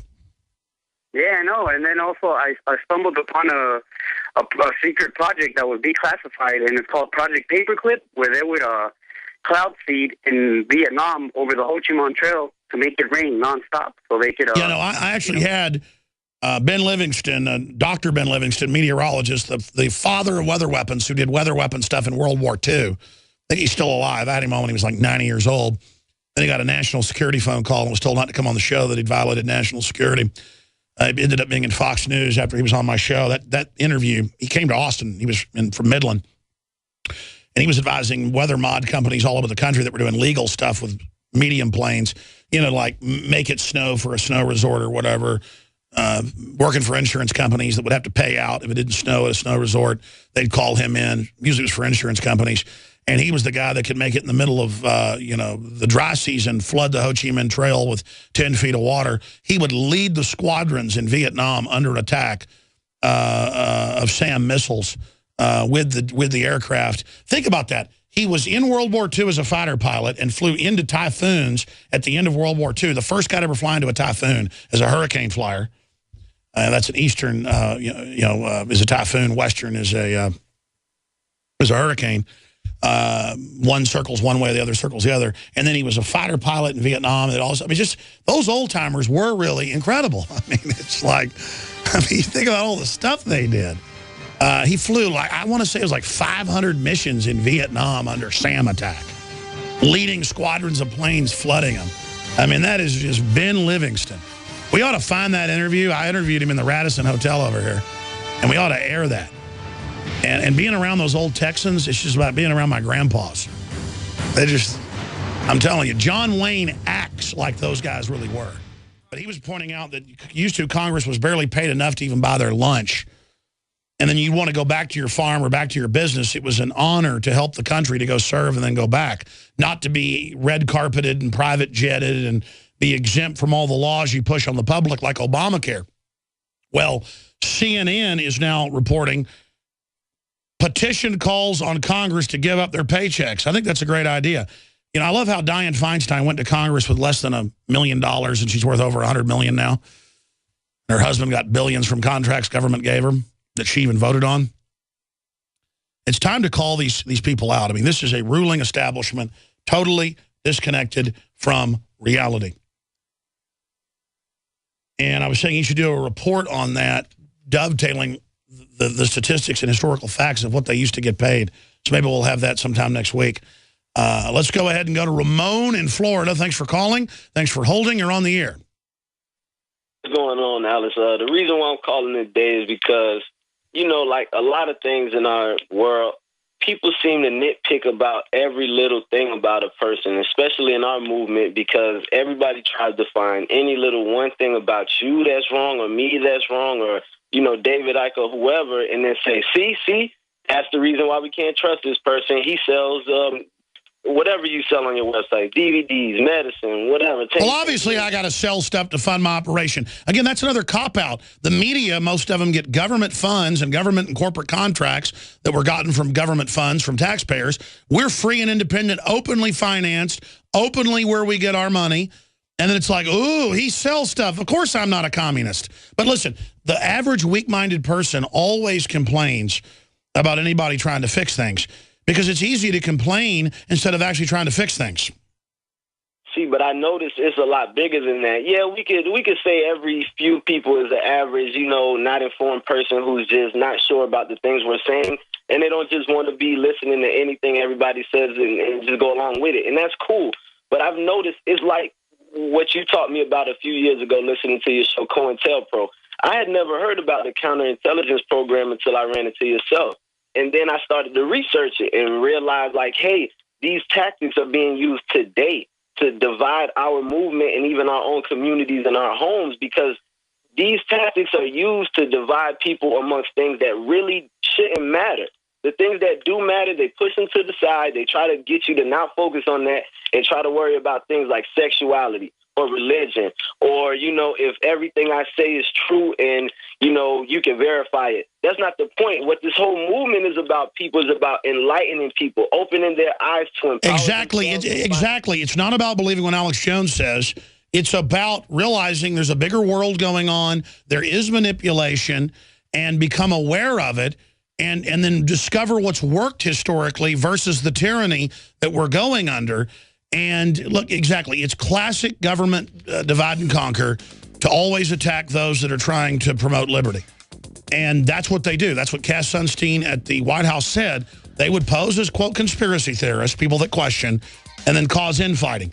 Any media person online that spends more than 2% of their time infighting or talking about anybody else bad is an operative. And most operatives spend most of their time doing it. And it comes out later that they are operatives. That's what they're there to do. Let's move fast through calls. Out of Dr. Doug Rokke joining us. Bruce in Canada, you're on the air. Thanks for holding, my friend. Hi, Alex. How are you? Good, sir. Good. I have some almost live intel for you from Ukraine. In Lviv, in the west, my foreman here at work, his sister is there. The police there have sided with the people. The military that's present in the city have sided with the people. The government officials in the region have all actually resigned, and things are pretty, well, as normal as they can be. Exactly, because the West is more with Europe. That's the slogan of the group, is we are with the West. And then the East is more with Russia, so the country might split in two. Move over to Kharkov in the east, and unfortunately there, the police have now sided with the military. They are present on the streets. The phones aren't working, and the internet is very dicey. And then we move down to the center in Kirovograd. The police there have sided with the people, apparently. The military are in the streets, and it's like a ghost town. No one is moving. None of the shops are open. Well, let me ask you this question. So you're saying, do you believe this is a legitimate movement? And from what you're saying, you believe the majority of people in Ukraine are for this? Well, I think that the key to the whole thing, you know, I mean, I understand the whole Soros thing and all of that stuff, but I think that the people in general are really... No, I get it, but then they hijack it and then put their people in. So, oh, no, I hear you. I hear you. I agree. And it's really sad. Then if you move to Kyiv, I just finished talking to someone in Kyiv a few moments ago, fortunate, because the phone actually worked. And... you know, all hell is breaking loose there. The banks are shut down. The shops are all closed. People there are just terrified, you know, of what's going on, and it's a war zone far beyond what you actually see. You know, I don't see a lot of good things happening here. You know. Well, it is a real shame. They're great people, a lot of great art, a lot of interesting literature. A lot of good things come out of the Ukraine. A lot of wheat comes out of the Ukraine. And it's just sad to see ancient balkanization continuing on. I'm just here to tell you, there's a lot of beefs on both sides, and I know that. The West is in there fomenting this. And that is a crime, to foment inside other people's countries. If somebody was doing that here in the U.S., I'd be upset about it. And I just hope that it all ends up, you know, coming to a head and blowing over quickly. But you're saying from the people you're talking to, you think the West is definitely already in the hands of the opposition? Well, it's pretty open. The people that I've talked to are very aware that the Americans are definitely interfering, and they're not real happy about it. So that I find really encouraging. You know, and I do, you know, everyone that I do talk to, and believe me, I know hundreds of people in Ukraine, and I mean all over Ukraine, and every one of them that I get an opportunity to have a few minutes with, I encourage them, you know, listen, pay attention to what's going on, and, you know, watch out for the Americans in the EU, because you don't want to be a part of the EU. You know, they'll bankrupt you. And, you know, you'd be surprised, Alex. Most of them are very aware. No, I know Ukrainians. Ukrainians, I run into them on the street, and I've got a few friends that are Ukrainian, only been here one generation, and they're really cool people. I like them. So I know we have listeners in Ukraine. I don't like having to wade in on one side or the other. I just think it's wrong that the globalists and the EU, that Ukraine didn't vote to go with them, so now they're pulling this. And I'm not saying some of the people don't have real issues. I just, you know, if the Ukrainians want to burn down the Capitol and shoot all the police and set a new government up, that's Declaration of Independence. But if the West is doing it from outside, it's not. I appreciate your call, sir. Great points. Mark, Tom, Zach, Jill, and others, your calls are coming up. Dr. Doug Rokke on some of the most important issues we could possibly talk about. Straight ahead, please tell your friends and family to tune in. You can follow us on Twitter at RealAlexJoe. Wrote the Army's DU handbook, and I don't have time to go over his 5-page bio, but Dr. Doug Rokke is a depleted uranium expert. He earned his BS in physics following his MS and PhD in physics and technology education. His military career has spanned now up to 5 decades, to include combat duty during Vietnam War and Gulf War I. Doug served as a member of the 3rd U.S. Army Medical Command Nuclear, Biological, and Chemical NBC Teaching, Medical Response, and Special Operations Team, 3rd U.S. Army Captured Equipment Project Team, and the 3rd U.S. Army Depleted Uranium Assessment Team during Gulf War Operation Desert Storm. He was the U.S. Army Depleted Uranium Project Director of the entire program in 94-95. He developed the congressionally mandated education and training materials, wrote the U.S. Army Regulation 700-48, U.S. Army PAM 748, U.S. Army Command Task for DU Incidents, or Common Task. Doug has taught nuclear, biological, chemical warfare, hazardous materials, and emergency medicine for 20 years to police all over the country and civilians. He has been an advisor, on-screen expert for numerous television documentaries.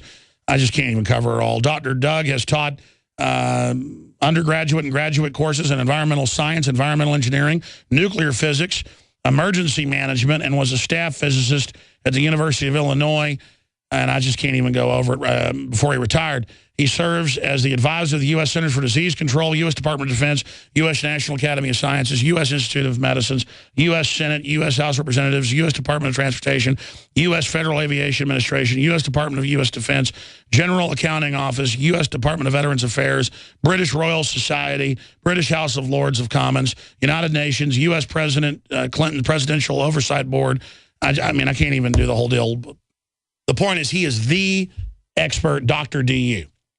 And, we'll go to 40 after with him. I know he'd say do the whole hour, but I don't want to sit here and exhaust him because I know he's been in rehab and stuff. That's why he hadn't been able to come on. It took me a month to get him on.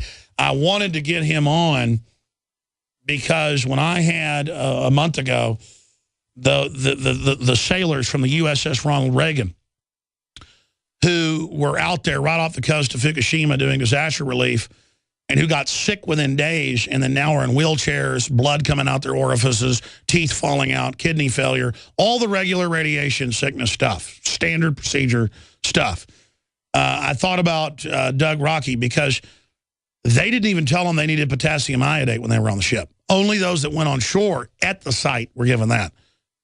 Even though they admitted they went through the plume and knew it and radiation detectors were going off. When our reporters were out in California, the San Francisco paper reported, yes, there's 14 times and 10 times and 5 times the regular millisievert level, but we're not going to investigate. It's no big deal. Well, 20 years ago, it would be a big deal. So there's this attitude now, since about 1990, that DU, it doesn't matter. It's not a problem anymore. And you're seeing almost everybody that worked on TEPCO dying now. And then you saw Dr. Doug Rokke and his team and the hell they went through. And then not taking care of the troops once they get sick. That was the sailors we had on. Can't even get medical care when they go into the VA. And they've got catheters in them, 3 years after Fukushima. And it's everything that Dr. Doug broke down. So he is the man to talk about his experience in the Gulf War, what happened. And now, when I used to get Dr. Doug Rokke on 16 years ago, I've been talking to him since about 1998, so I guess 16 years. Since all that's happened, they've gone from letting them sit on the ammo of 50 cal DU and the Sabos and the Abrams, the larger main gun stuff, which radiate your testicles all day long, to letting them shoot it, not even cleaning it properly, into small arms at shooting ranges, into forklift weights. I mean, this is a proliferation. They may put it on the back of Wheaties next, saying it's good for you. Doctor, what are we facing here as the expert?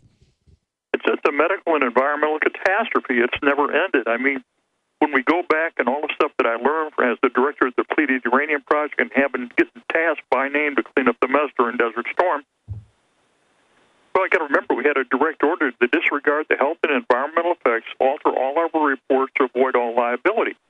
I mean, the United States is deliberately and willfully, the U.S. military leadership has contaminated air, water, and soil all over the world with uranium emissions. We went in saying, well, we're going into these countries to give them freedom, and all we did is bomb them into oblivion. And what they've done to the U.S. military, all of us that they sent into this stuff, is just catastrophic. I mean, during Operation Desert Storm, which supposedly was 100 hours, was a lot longer than that, really. But we had less than 1,000 actual casualties. That's wounded in action, killed in action, and everything during the war. But now you've got probably 60% of those who participated in Desert Storm trying to get medical care because all the complex toxic exposures, and DU is just one of them. And then we had Operation Iraqi Freedom and Enduring Freedom, which the invasion plans, as you know, we wrote during the 1990s, had nothing to do with 911, zero, nada, nothing. And now we're looking at 1.5 million casualties out of that. And the backlog in the Veterans Benefit Administration awarding medical care is so broken, it's staggering. And when anybody puts the information in, it disappears. I'll give you an example. In my own medical record from the Danville VA, they submitted over 200 pages to Chicago Regional Office. The letter from Chicago Regional Office says, you don't have any problems, we only got 6 pages. And I hear that day in and day. I mean, there's not a single day where I don't have somebody or a spouse or a kid or a father or somebody contact me and say, help, what do we do? How do we get medical care? Going all the way back to the nuclear testing. Well, as you told me 16, 17 years ago on air, they go in with their kidneys failing and they go, here's some Prozac or the new drugs. And then I have these Navy vets on who are having to sue. They won't even give them medical attention because they don't want to admit they've got radiation poisoning.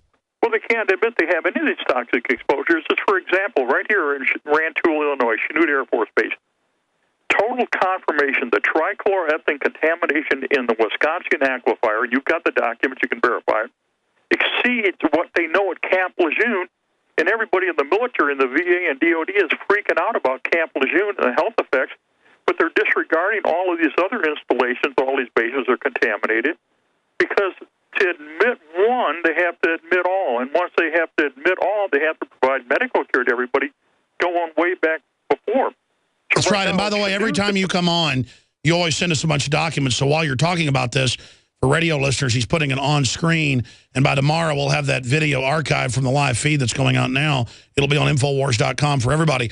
Like the Pentagon's own reports that you cite, where they admit DU's killing the troops, but then they still deny it on the news. It's just dastardly. Yeah, they don't care. I mean, you have to understand, in March of 1991, the Los Alamos Memorandum was issued, and I was handed that by the generals. And it was a direct order to lie in our reports to avoid liability, knowing full well all of the serious health and environmental effects. You can't take radiological materials, chemical and biological materials, distributed all over the world, all over an area, release it, and not expect the health effects, which have been known from day one, and then just say, well, there's no problem. You're all making it up in your imagination. And then what they do, and this is what's horrible, absolutely horrible, is they give them psychotropic drugs and all this other stuff that have no effect there other than dumbing them down and make them feel good for a few minutes, but it doesn't solve the problem. I mean, it doesn't solve the problem. All it does is mask it. And then next thing we know is we got suicide upon suicide, and kids giving up, and families giving up, and families in crisis, and child and spouse abuse. Oh, my. Dr. Doug Rokke is our guest. Shifting gears then to what you were wanting to talk about and what I wanted to get you on about, Fukushima and the same story, oh, it's not a big deal, and then not even helping the people that were on the ships or on the ground who are all getting incredibly sick on record. Yeah, the Fukushima thing, when that first started, when that happened, I was in the War Injuries Clinic, #1 clinic for health effects on my team, in Washington, D.C., with the #1 doctors in the U.S. Department of Veterans Affairs. And they're sitting there looking. It's all here. It's all here. Everything you said is all here. Wait a minute. You're teaching us, and we're supposed to be taking care of you. So when this was all happening there, I'm standing there and I say, we need to take care of these people immediately. We need to provide them the mandatory radiobioassays and look at this stuff, for which we have the document. Here's the orders. Who wrote them? They look at, yeah, Doug, you did, didn't you? Yeah, I go, yeah, how about that? Why aren't you taking care of those people? Now, as you mentioned, they talked about potassium iodide. That's irrelevant. The only thing that does is it locks the absorption of iodine-131, the radioactive iodide, into the body. Okay? Exactly. That's not good when you're right up against the actual hot radiation like in Fukushima. But the radiation is still zapped your butt and it's still in the body. So just because the thyroid doesn't absorb that one, it's already in the body, it's already there, so the damage is done. It's sort of like you turn the light on. Once the light comes off, you turn the light on, your body is hurt. But then you have all of the incredible particulates and contamination.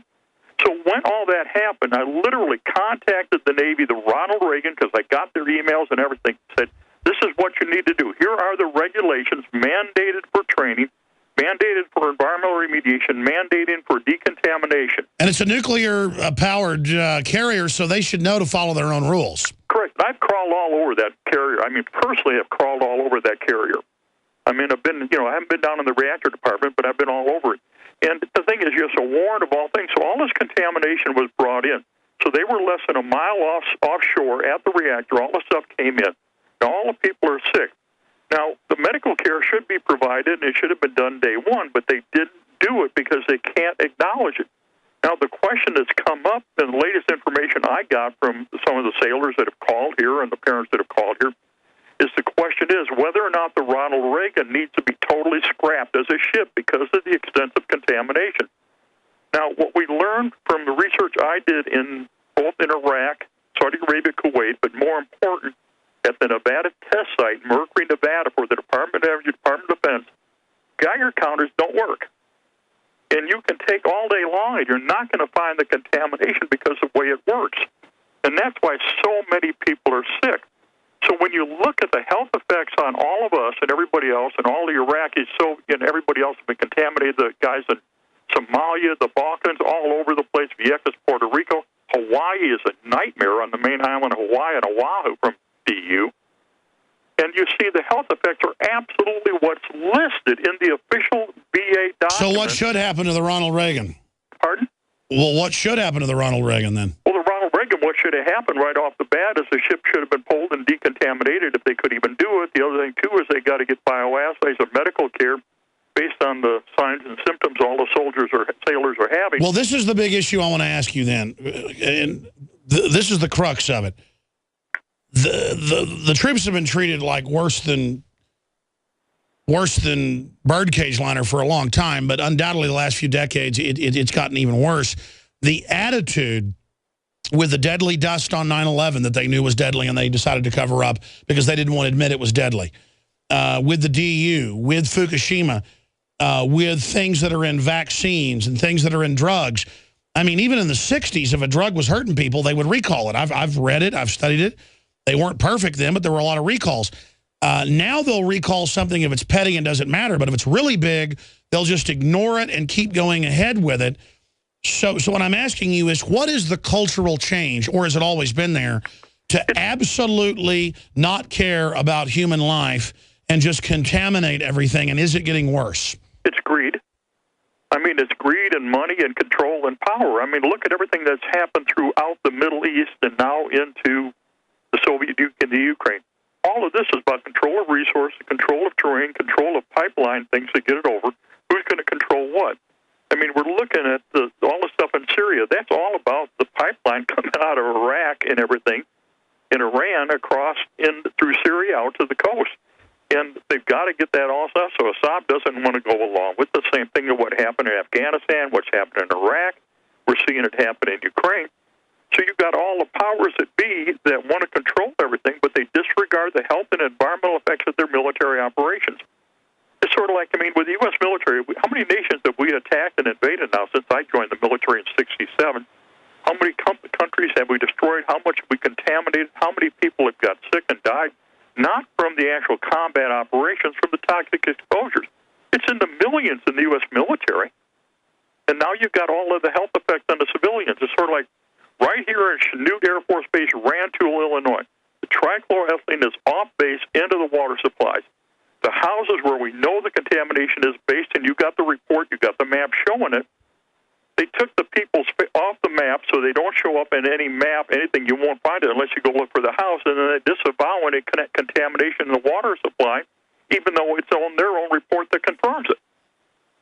It's staggering. And then anybody that tries to speak up, like the reporters or myself or anybody, boy, watch out. You're not going to be able to buy groceries in town. We're going to put that map up. We have it on screen of the contamination there. Just an example of this attitude. And now under Homeland Security rules, they want to make it illegal to expose toxic waste dumping if it's done by a, quote, infrastructure-protected corporation or government group.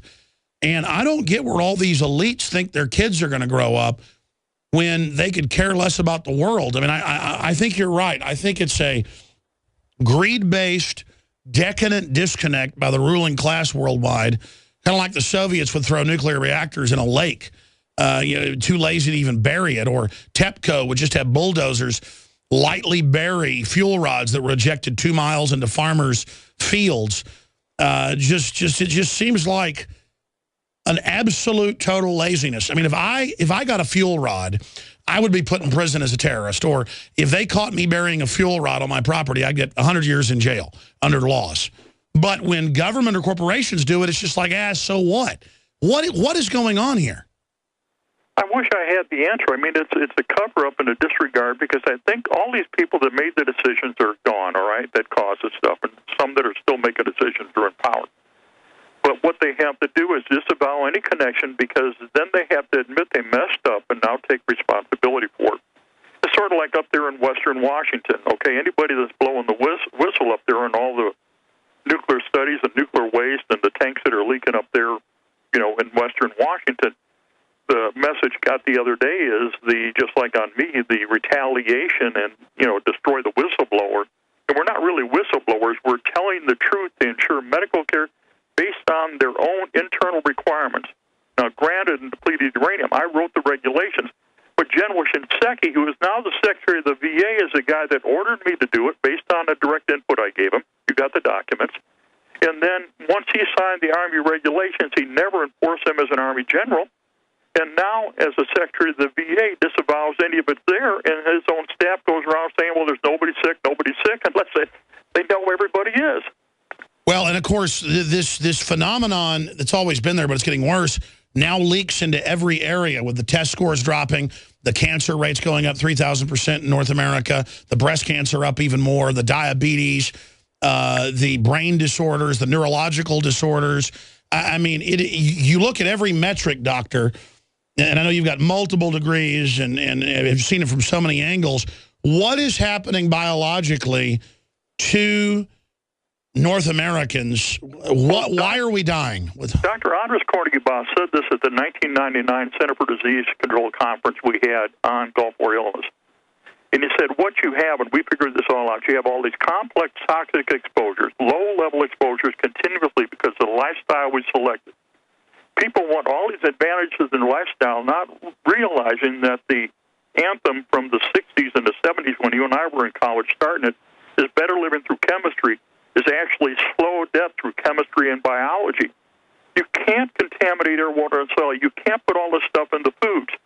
When you look at the foods that are natural and everything that are well done, they're not there. Or you look at the houses where they don't have all the outgassing in them, you don't see all the health problems we have. Alzheimer's is absolutely, I mean, they've even realized it lately, oh my God, hey, maybe it's an effect of the chemical and pesticide exposures and all the neurotoxins that we got. And going, that's what happened. And we're going, this is what we told you. This is the I was about to say, even Time Magazine admits the chemicals and the fluoride are reducing IQ. And now they're not calling it Alzheimer's. When 20-year-olds get it, they're calling it, early onset of degenerative neurological functions. So suddenly 20-year-olds are getting Alzheimer's now, doctor. Well, see, that's what we saw with Desert Storm kids. We had a complex toxic exposure, acute exposures, and extraordinarily healthy individuals. All of us were healthy. And then you saw incredible numbers going down with incredible diseases where you saw a 20-year-old with the physiology of a 70-year-old. And you saw all these problems, and it's continued. And now Operation Iraqi Freedom and Enduring Freedom is the same thing.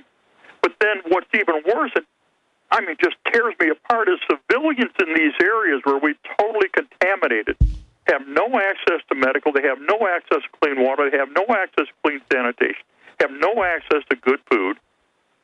And the whole area is just deteriorating. So report after report after report. Yeah, Fallujah has 14 times to 16 times, depending on the study, higher levels of birth defects. The troops have triple. I know a lot of veterans who are 25, 30 years old, and almost all of them, Hispanic, black, and white, but especially the Hispanic and white guys, all of them, when you look at them, already have gray hair. And it's not just stress, and they've got health problems, and they've got kidney problems. What's going on? Disavowing the connection between all the toxic exposures and the health effects of liability. If we told the American public the truth about the health effects of all of our military operations, whether they're overseas or here at Chinook or in Hawaii, I mean, it all fall apart. It's sort of like, who want to go to the main island of Hawaii or go on to Oahu when Schofield Barracks and Pukula train area are totally contaminated, and the military, as we speak, are blowing up the contamination and spreading it all over with total carte blanche approval from every organization. We've had Nuclear Regulatory Commission hearings. We've had EPA hearings. We've gone to the State Department of Public Health, both in Illinois and Hawaii. And Dr. Doug, Rokke, turn a blind eye. Stay there. I want to hear about how they're blowing it up now, quote, blowing up the contamination on the other side, and where you see all this going. I mean, this is madness, folks, and it ties into this mindset of just not caring about anything. And then you've got all the GMO and all the new stuff being developed. I mean, it is just crazy. Thousands of percentage points of brain tumors on the very side of the head where people hold their cell phone. And I know this is a fact. I can't get friends or family or anybody to use the wire plugged into it. Studies show that reduces it a lot, but still fries whatever's close to it. Because for microwaves, every length of the transmitter, that you're away from it is half a level lower or more than of less radiation than you'd be getting. And it's all different types of radiation. I'm no engineer. I've had engineers on. I've had physicists. I've had nuclear physicists. I've had chemical physicists on. I've broken it down. And they know the cell phones are killing people. They know putting cell phone towers on top of schools are a death sentence. They don't tell you to move into an apartment building that, hey, you don't want to live on the top floor or the top few floors right underneath the cell tower. They don't want to tell you what all this is doing to you. And it's just an attitude of come out with any technology and then just deploy it. And, oh, put a smart meter on your house and let it fry you and spy on you. Dr. Doug Rokke is our guest. Doctor, is there any websites you want to put out for documentation? We've been putting a lot of the U.S. government documents on screen you've been talking about. Or is there anything you'd like to tell people about where they can learn more about what's happening? But in a larger issue, after you talk about that, I want to give you the floor to talk about whatever you think is most important, not just my questions, and to ask you about where you think this is going. Okay, first off, you're not going to find this on your general website. You're not going to find the information on the Department of Defense or the VA website. They just don't even put it up there. The key, there's two websites that have been absolutely incredible. One is called grassrootspeace.org. Grassroots, GRASSROOTS, peace, PACE.org. And that was the original trap rock that the Quakers, Sonny Miller and Charlie Jinks, put together, and they're maintaining it. The other one where you'll find the government documents, and again, it's another documentary. I mean, we've done numerous documentaries, but Joyce Riley on the Power Hour, they have a documentary called Beyond Treason, and the BeyondTreason.com website has all these regulations, the orders, the directives, the medical corps thing, all this stuff. Excellent documentary, and I'm just glad over the years that she's really, with Dave Von Kleiss, hammered that. So it's key for folks to check out both those sites. Now, continuing, I just talked about the cell phones, all the different types of radiation. Where do you see all this going? Well, you have to remember, I mean, during Desert Storm, again, I had the responsibility for putting up the safety for the RF hazards and, beam gun, all this stuff, what we call it, Buck Rogers ray gun. Any RF hazard, anything where you get the dose rate is, and this is the radiation, you got to measure it, you can calculate it. Anything above 10 milliwatts per square centimeter is a total exclusion zone, 100% exclusion zone. 10 milliwatts per square centimeter, that is the total exclusion zone. So if that's the total exclusion zone, you can guarantee that the health effects thing are probably 1/100th or 1/1000th of that when it's up close. So what we do know happen, the way the RF works and everything, is not ionizing, but what it does is cause the water molecule to vibrate and fracture, and it destroys the water in the cells and everything else, the RNA, DNA, because that's all water. It just destroys it in place. So all of that stuff is known to go on forever and ever and ever. So when you stick that RF wave up there, or the military comes in, and this freaks me out because they got the new Buck Rogers ray gun that they've deployed all over the United States. They've used it in Iraq and Afghanistan. And what it is an RF microwave ray gun that's on top of both the Humvee, on top of the buildings and everything. They just beam it at somebody and cook them alive. So it's like taking your body and putting it in a microwave oven and cooking it. So we've got that out there. And we've heard story upon story where people said, all of a sudden I got burned and I got cooked and this beam was at me. Hey, it really is real and it's really happening. So we've got all of this stuff. You've got a total disregard for everything. The incredible contamination that we're seeing from military operations, whether it's research or training back here in the States, or at the installations that are totally contaminated, or where we've destroyed the infrastructure of these nations and contaminated with our weapon systems, has left a catastrophe for which there is no medical care and treatment. Like when I was in medical care yesterday at the Danville VA, the agreement was all we can do, Doug, is optimize the remaining function that you have, and we got to optimize the remaining function of all the kids that are coming in here. Well, I've had a full life and a full career, but what do we do with that 22-year-old that has the function of a 70-year-old from the neuromuscular capability, is in pain, has all of these psychological problems, not from a mental illness, but from the fact that they're having a ethical and moral breakdown crisis from realizing, wait a minute, we killed and invaded this nation over total lies, and now I'm supposed to believe it and go along with it? Again, I think it's a basic issue of sanity. And then meanwhile, the elite obsess over carbon taxes on what comes out of coal power plants, water and carbon dioxide. They obsess over how big your house is. They obsess over things like that, but then don't even care about all the real environmental crises that are going on. And then it looks like government a lot of times is the biggest polluter because they're exempt. It's just really mind-blowing. Where do you see all this going? Well, I just hope God can make a change and get people to start changing their actions before God makes the ultimate decision and everything gets wiped out. We're seeing the slow wipeout now, as you mentioned, incredible birth defects, incredible learning disabilities, incredible respiratory, high rates of cancers. We didn't see this before. We didn't have this. And now with the better living through chemistry, better living through biology, better living through radiation, all we've done is created a medical disaster for which there is no way out. And we've got to wake up. But anytime I try to get people to wake up, they say, well, you're lying, you didn't tell the truth, you're making this all up. Until, like you, with you work with, here's the document, ladies and gentlemen.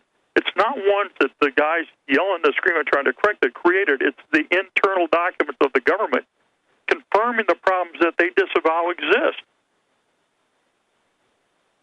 It's so frustrating. And again, it's not like we're like goody two-shoes. I mean, I think of you as a hero, but I don't think of myself. People say, oh, thank you for covering what you're covering. Thank you for not wanting them to completely destroy the planet I live on. I mean, it just seems like there's no common sense. It'd be like if your neighbor's house was on fire and there was high winds and it's going to blow over to your house. Even if my house wasn't going to burn, I'd go call the fire department or throw some water on it. And it's like this attitude now. Well, statistically, I've seen it in the news that brainwaves are lower. People don't help each other as much. People don't render aid. Neighbors will watch their neighbor's house burn and not call the fire department or not call their neighbor to see if they know. It's like a jellyfish spectator thing has come upon us. And I think it's television. Since the advent of television in the 40s, we've seen just absolute degeneration of society.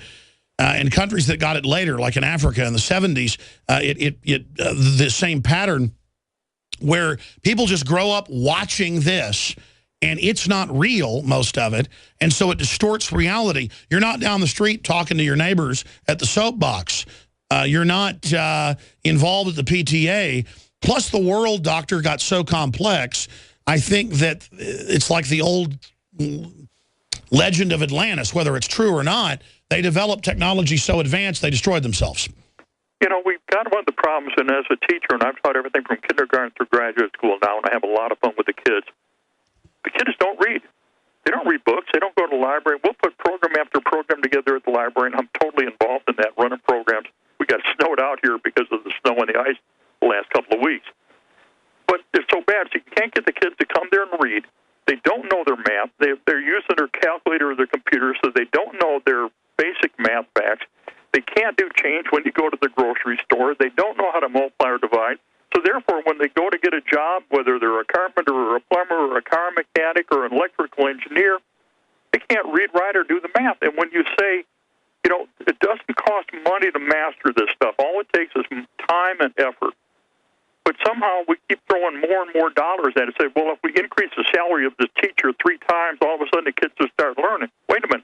The salary of the teacher has nothing to do with the performance of the child. That strictly, does the child want to read or write or do the effort? Do the parents maintain that they're doing it? And do the parents ensure that the kid behaves themselves when they go in the classroom?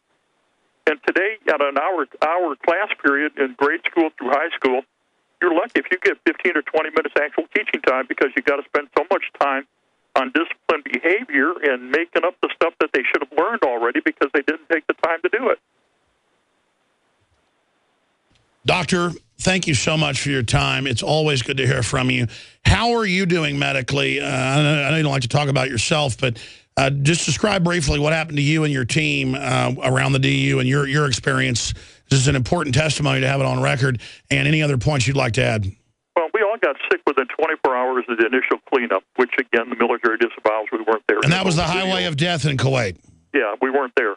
But everybody got sick. The respiratory, the rashes all started. We had the first cancers in the team members within 9 months. The first death from lung cancer within 2 years, and it's continued on. The respiratory problems, the rash problems, the neuromuscular problems, spinal cord problems, kidney problems, the eye problems, the hearing problems are just staggering.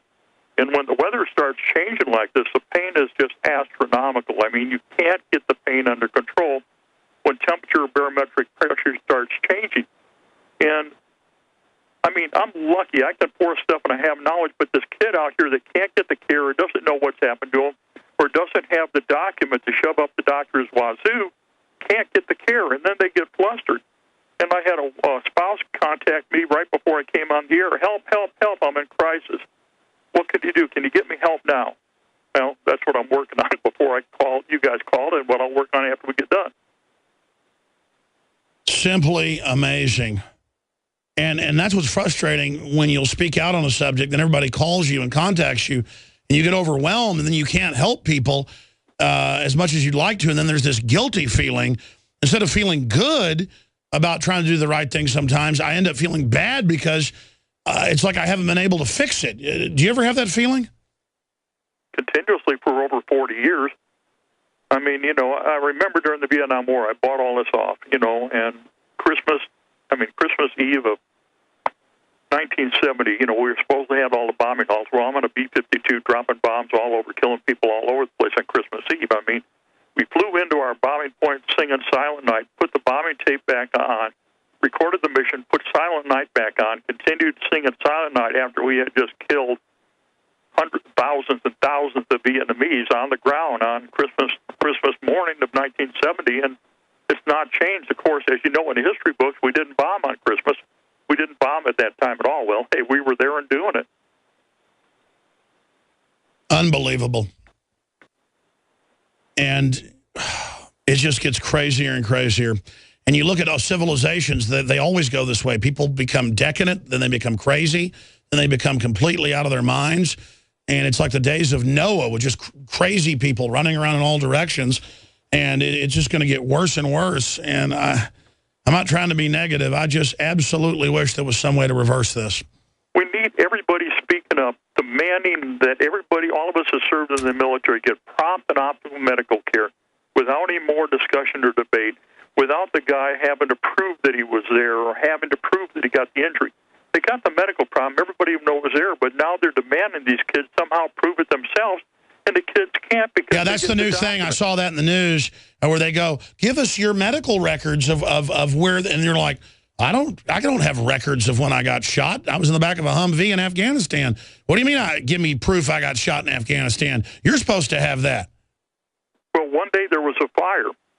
I mean, we know from Desert Storm, we loaded the medical records at 3rd Medical Command at Riyadh, Saudi Arabia, into the steel connexes for shipment back to the States. When Colonel Andres Kornegebov, Colonel Thomas Little, Dr. Thomas Little, Colonel Ulrich Bauer got there, the connexes were empty.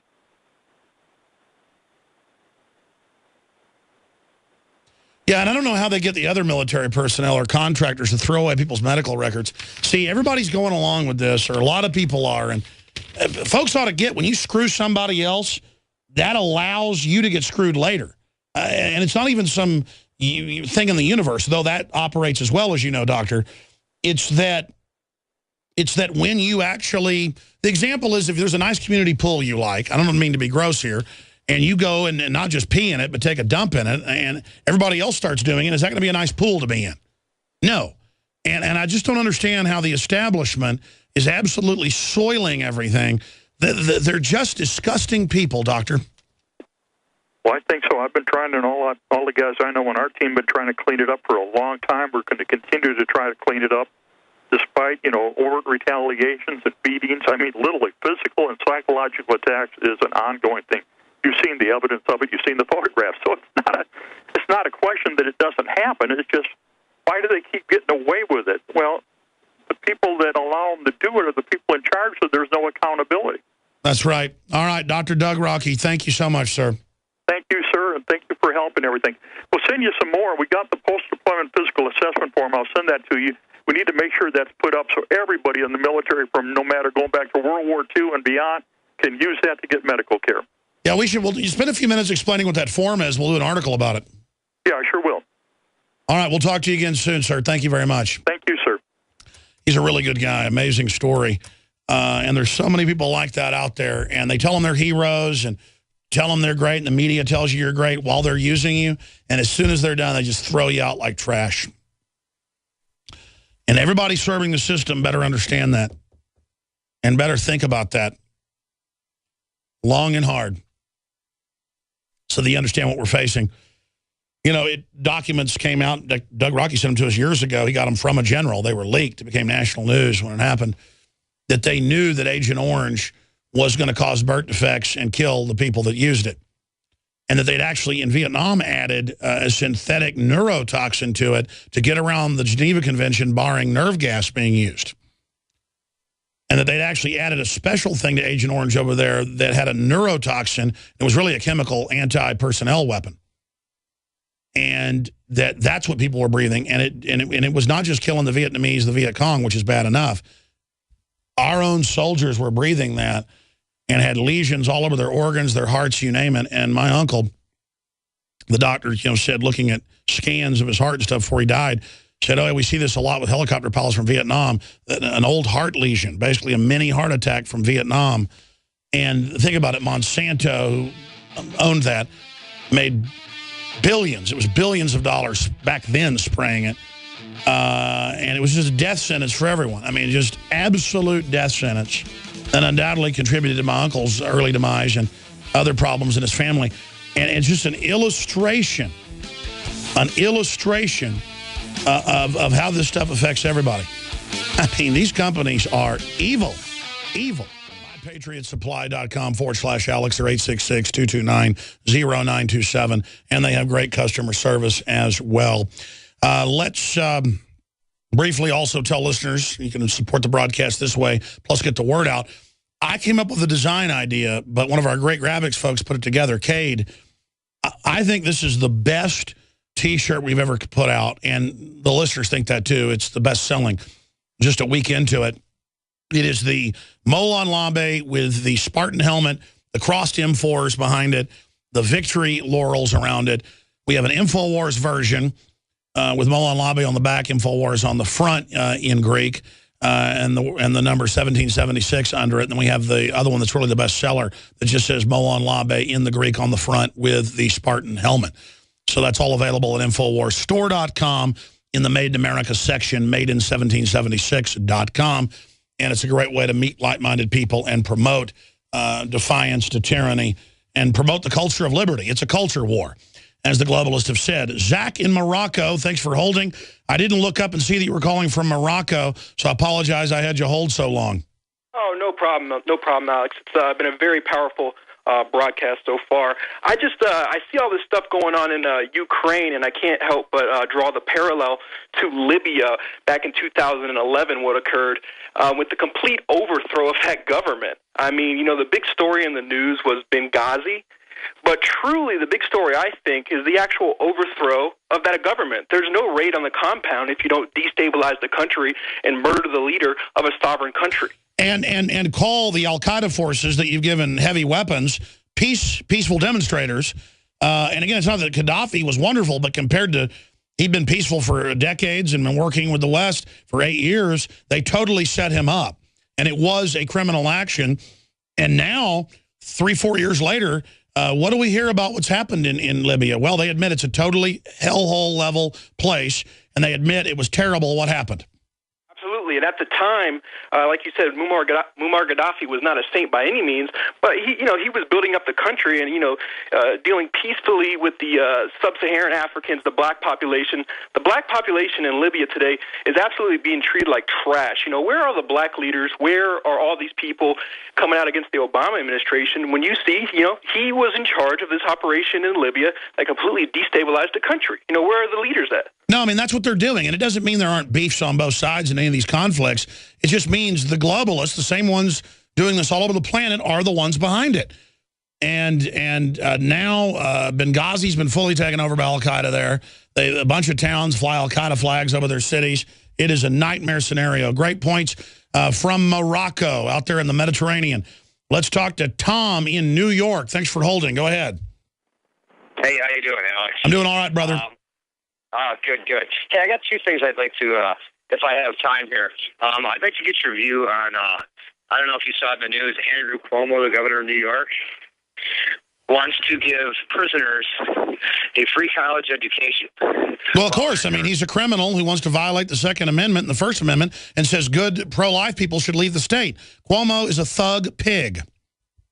He should be impeached. He's the worst governor. I can't believe that nobody's up in arms about him wanting to take our guns, number one, and number two, giving college educations to criminals. Well, I mean, look, he is a criminal for working with mayors from Bloomberg's group in a conspiracy to register guns to confiscate them.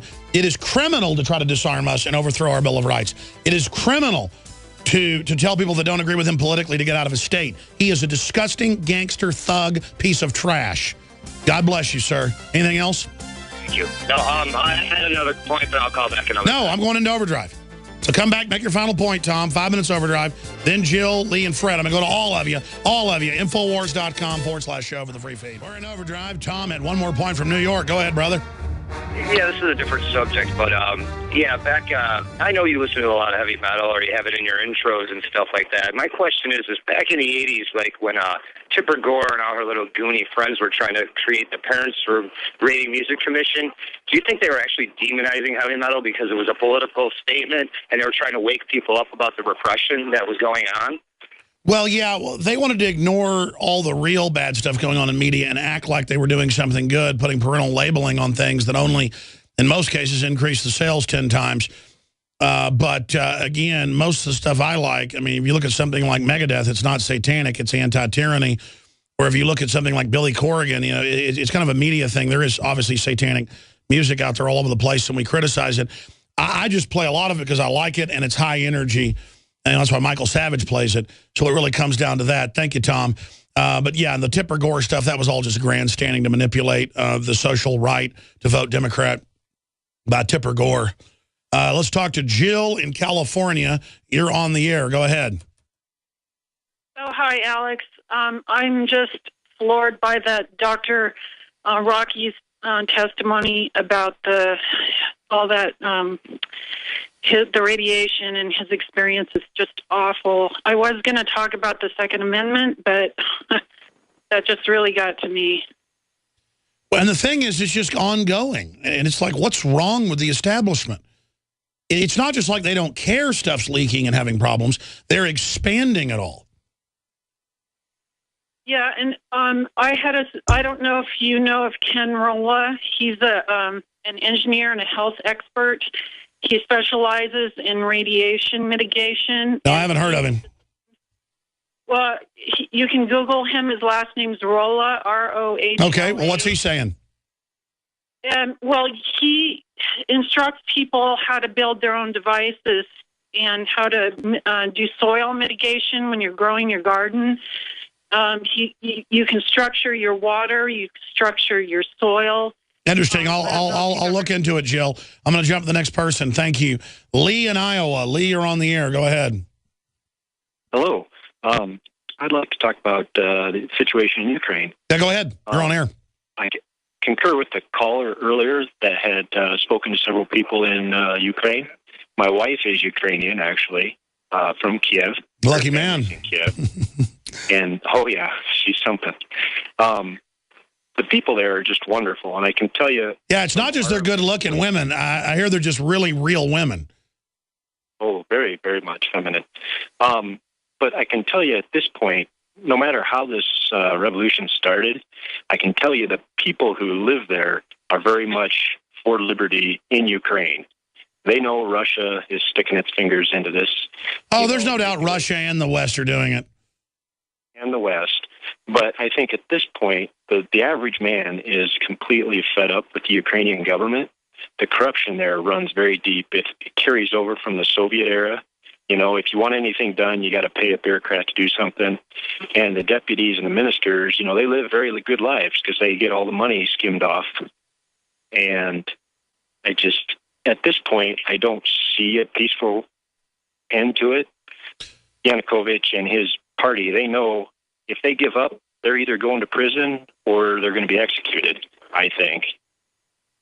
And so all hell's going to break loose. Appreciate your call. Great points. Yeah, I'm sorry to Fred, Dave, and Paul. Call me back tomorrow, Paul, Dave, and Fred, if you can get in. Put you to the head of the line. In fact, you can get their numbers if you want, John, to have them on tomorrow. Lord willing, we'll be back tomorrow with the Friday transmission. Please pray for this broadcast. A lot of good things are happening around here. A lot of bad things are happening in my life as well that I don't get into on air, and I appreciate everybody's support. Helps us continue through all the things that are happening and going on, and nobody said life was easy. It's a great animating challenge, though. When we all live these short lives, they're just a burst of energy and a race to the end, and then the next generation. When you really think about it, that is humanity, is that long arc, that trajectory, and I just don't want us to fail and blow the planet up. I want to succeed. I realize I'm my ancestors and my progeny are me. American